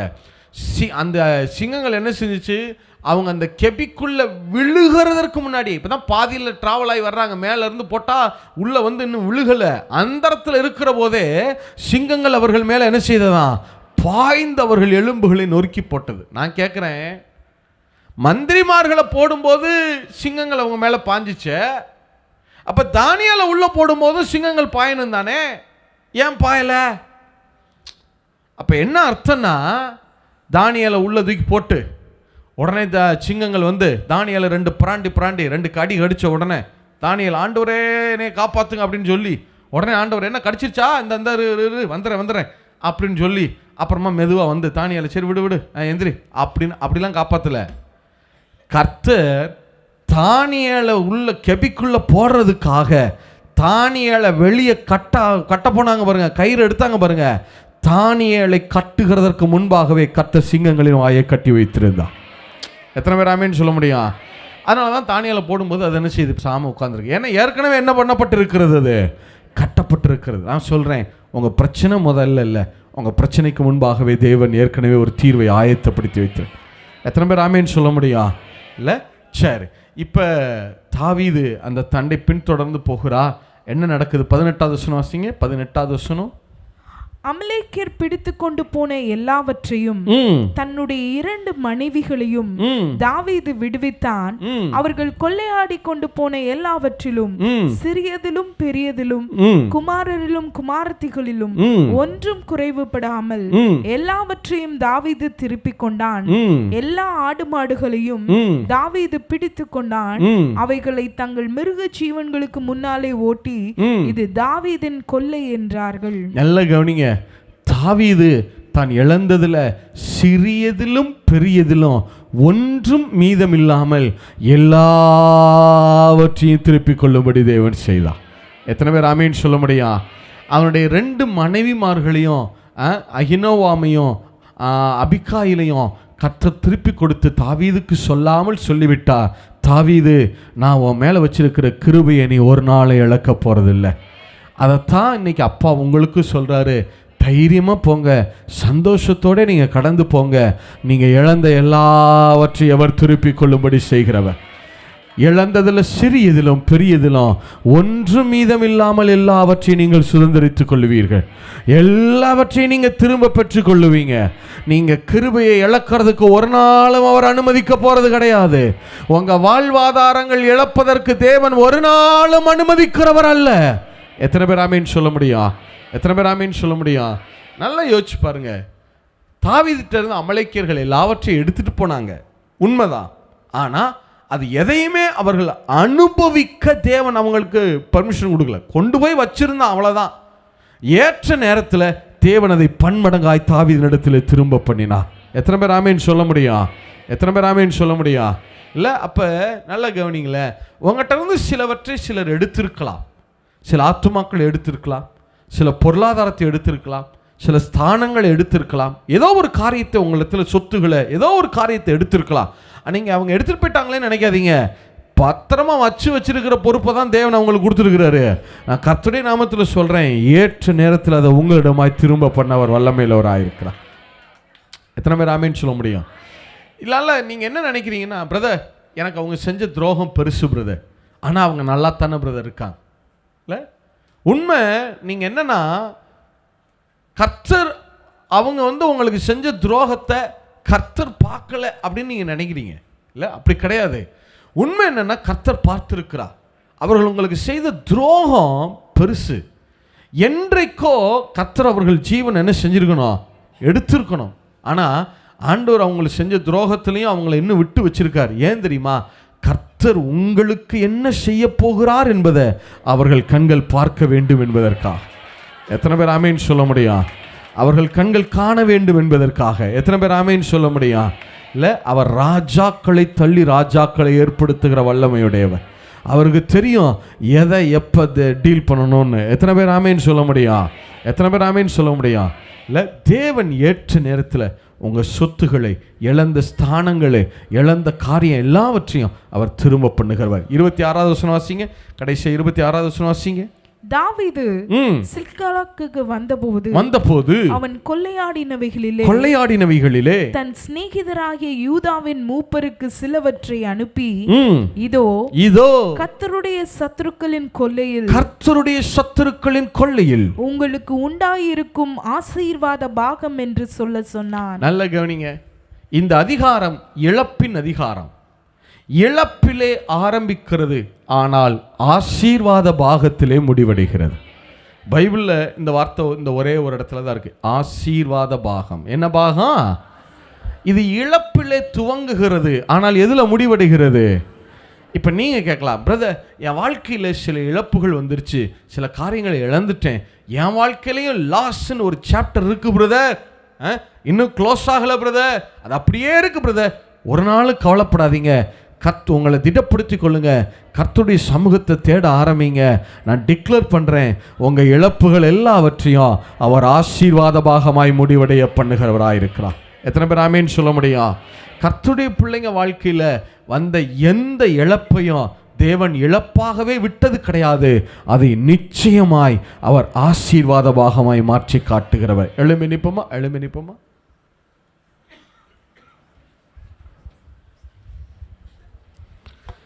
கண்களை மூடி. நல்ல தகப்பனே, உங்கள் சமூகத்தில் வருகிறோம். அவங்க பிள்ளைகளுக்காக உடைய சமூகத்தில் நாங்கள் நிற்கிறோம். மனதார உங்கள் பிள்ளைகளை நாங்கள் பிளஸ் பண்ணுறோம் ஆண்டவரை. மனதார உங்கள் பிள்ளைகளை ஆசீர்வதிக்கிறோம் ஆண்டவரை. கடந்த காலத்தில் இவங்க எதையெல்லாம் இழந்திருக்கிறாங்களோ, இழந்த சுகம், இழந்த பொருளாதாரம், இழந்த ஆத்துமாக்கள், இழந்த ஸ்தானங்கள், இழந்த பதவிகள், இழந்த சொத்துகள், இழந்த மதிப்பு மரியாதை, ஆண்டவரை எதையெல்லாம் அவங்க பிள்ளைங்க இழந்திருக்கிறாங்களோ அதை எல்லாவற்றையும் சிறியதிலும் பெரியதிலும் ஒன்று குறைவுபடாமல் எல்லாவற்றையும் நீங்கள் திரும்ப தருகிறவர். நீர் எல்லாவற்றையும் திருப்பிக் கொள்ளும்படி செய்கிறவர். ஆபிரகாம் ஒரு சரட்டையாகிலும் மீதமில்லாம எல்லாவற்றையும் திருப்பிக் கொண்டது போல உங்க பிள்ளைகளை எல்லாவற்றையும் திருப்பிக் கொள்ளும்படி செய்கிறவராயிருக்கிறீர் ஐயா. உங்க பிள்ளைங்க கையிலிருந்து சத்துரு எதையெல்லாம் பறித்து கொண்டானோ அது எல்லாவற்றையும் பன்மடங்காய் நீர் திரும்ப தருகிறவராக இருக்கிறீர். அப்படி சொல்லி உங்கள் பிள்ளைகளை பிளஸ் பண்ணுறோம். எங்கள் சபை ஊழியரை பிளஸ் பண்ணுறோம். அவங்க குடும்பத்தை பிளஸ் பண்ணுறோம். இந்த சபையாரை நாங்கள் ஆசீர்வதிக்கிறோம். இவர்கள் இப்போது இருக்கிறதை பார்க்கிலும் 1000 மடங்கு பழுகி பெருகுவார்களாக அப்படின்னு சொல்லி உங்கள் பிள்ளைகளை பிளஸ் பண்ணுறோம்ப்பா. இவங்க காத்திருப்புகள் எல்லாம் முடிவுக்கு வருவதாக, இவங்க வெயிட்டிங் சீசன் எல்லாம் முடிவுக்கு வருவதாக, இந்த வருஷத்தினுடைய முடிவுக்குள்ளாக இவங்க இழந்தவைகளை எல்லாம் தேவன் சுதந்திரித்துக் கொள்ளும்படி செய்வீராக. அப்படி சொல்லி உங்கள் பிள்ளைகளை பிளஸ் பண்ணுறோம்ப்பா. நீங்கள் பார்த்துக்கொள்ளுங்க. இந்த எல்லா எங்களுடைய ஜபங்களுக்கு வார்த்தைகளுக்கும் ஆண்டவராக இயேசு நீர் எங்கள் மத்தியில் நின்று உடைய 2 கரங்களை இவர்களுக்கு நேராக, ஆண்டவரை இந்த சபைக்கு நேராக, எங்கள் ஊழியக்காரருடைய குடும்பத்துக்கு நேராக, இங்கே இருக்கிற ஒவ்வொரு விசுவாச குடும்பத்துக்கு நேராக, இவர்கள் எல்லைகளுக்கு நேராக ஆண்டவராக இயேசு உடைய கரங்களை உயர்த்தினவராய், இவர்கள் வான மண்டலத்துக்கு நேராக உடைய கரங்களை உயர்த்தினவராய், எங்கள் ஜபத்துக்கு வார்த்தைகளுக்கு ஆண்டவராக இயேசு நீங்க உங்க வாயை திறந்து ஆமென் சொன்னதற்காக, அப்படியே ஆகட்டும் என்று சொன்னதற்காக உள்ளத்தின் ஆழத்திலிருந்து நன்றி செலுத்துகிறோம். எல்லாவற்றையும் மீட்பர் இயேசுவின் நாமத்தில் ஜெபிக்கிறோம் நல்ல பிதாவே, ஆமென். Praise the Lord. நம்ம எல்லா கரங்களை தட்டி கர்த்தரை மகிமைப்படுத்துவோமா? கர்த்தர் தம்முடைய தாச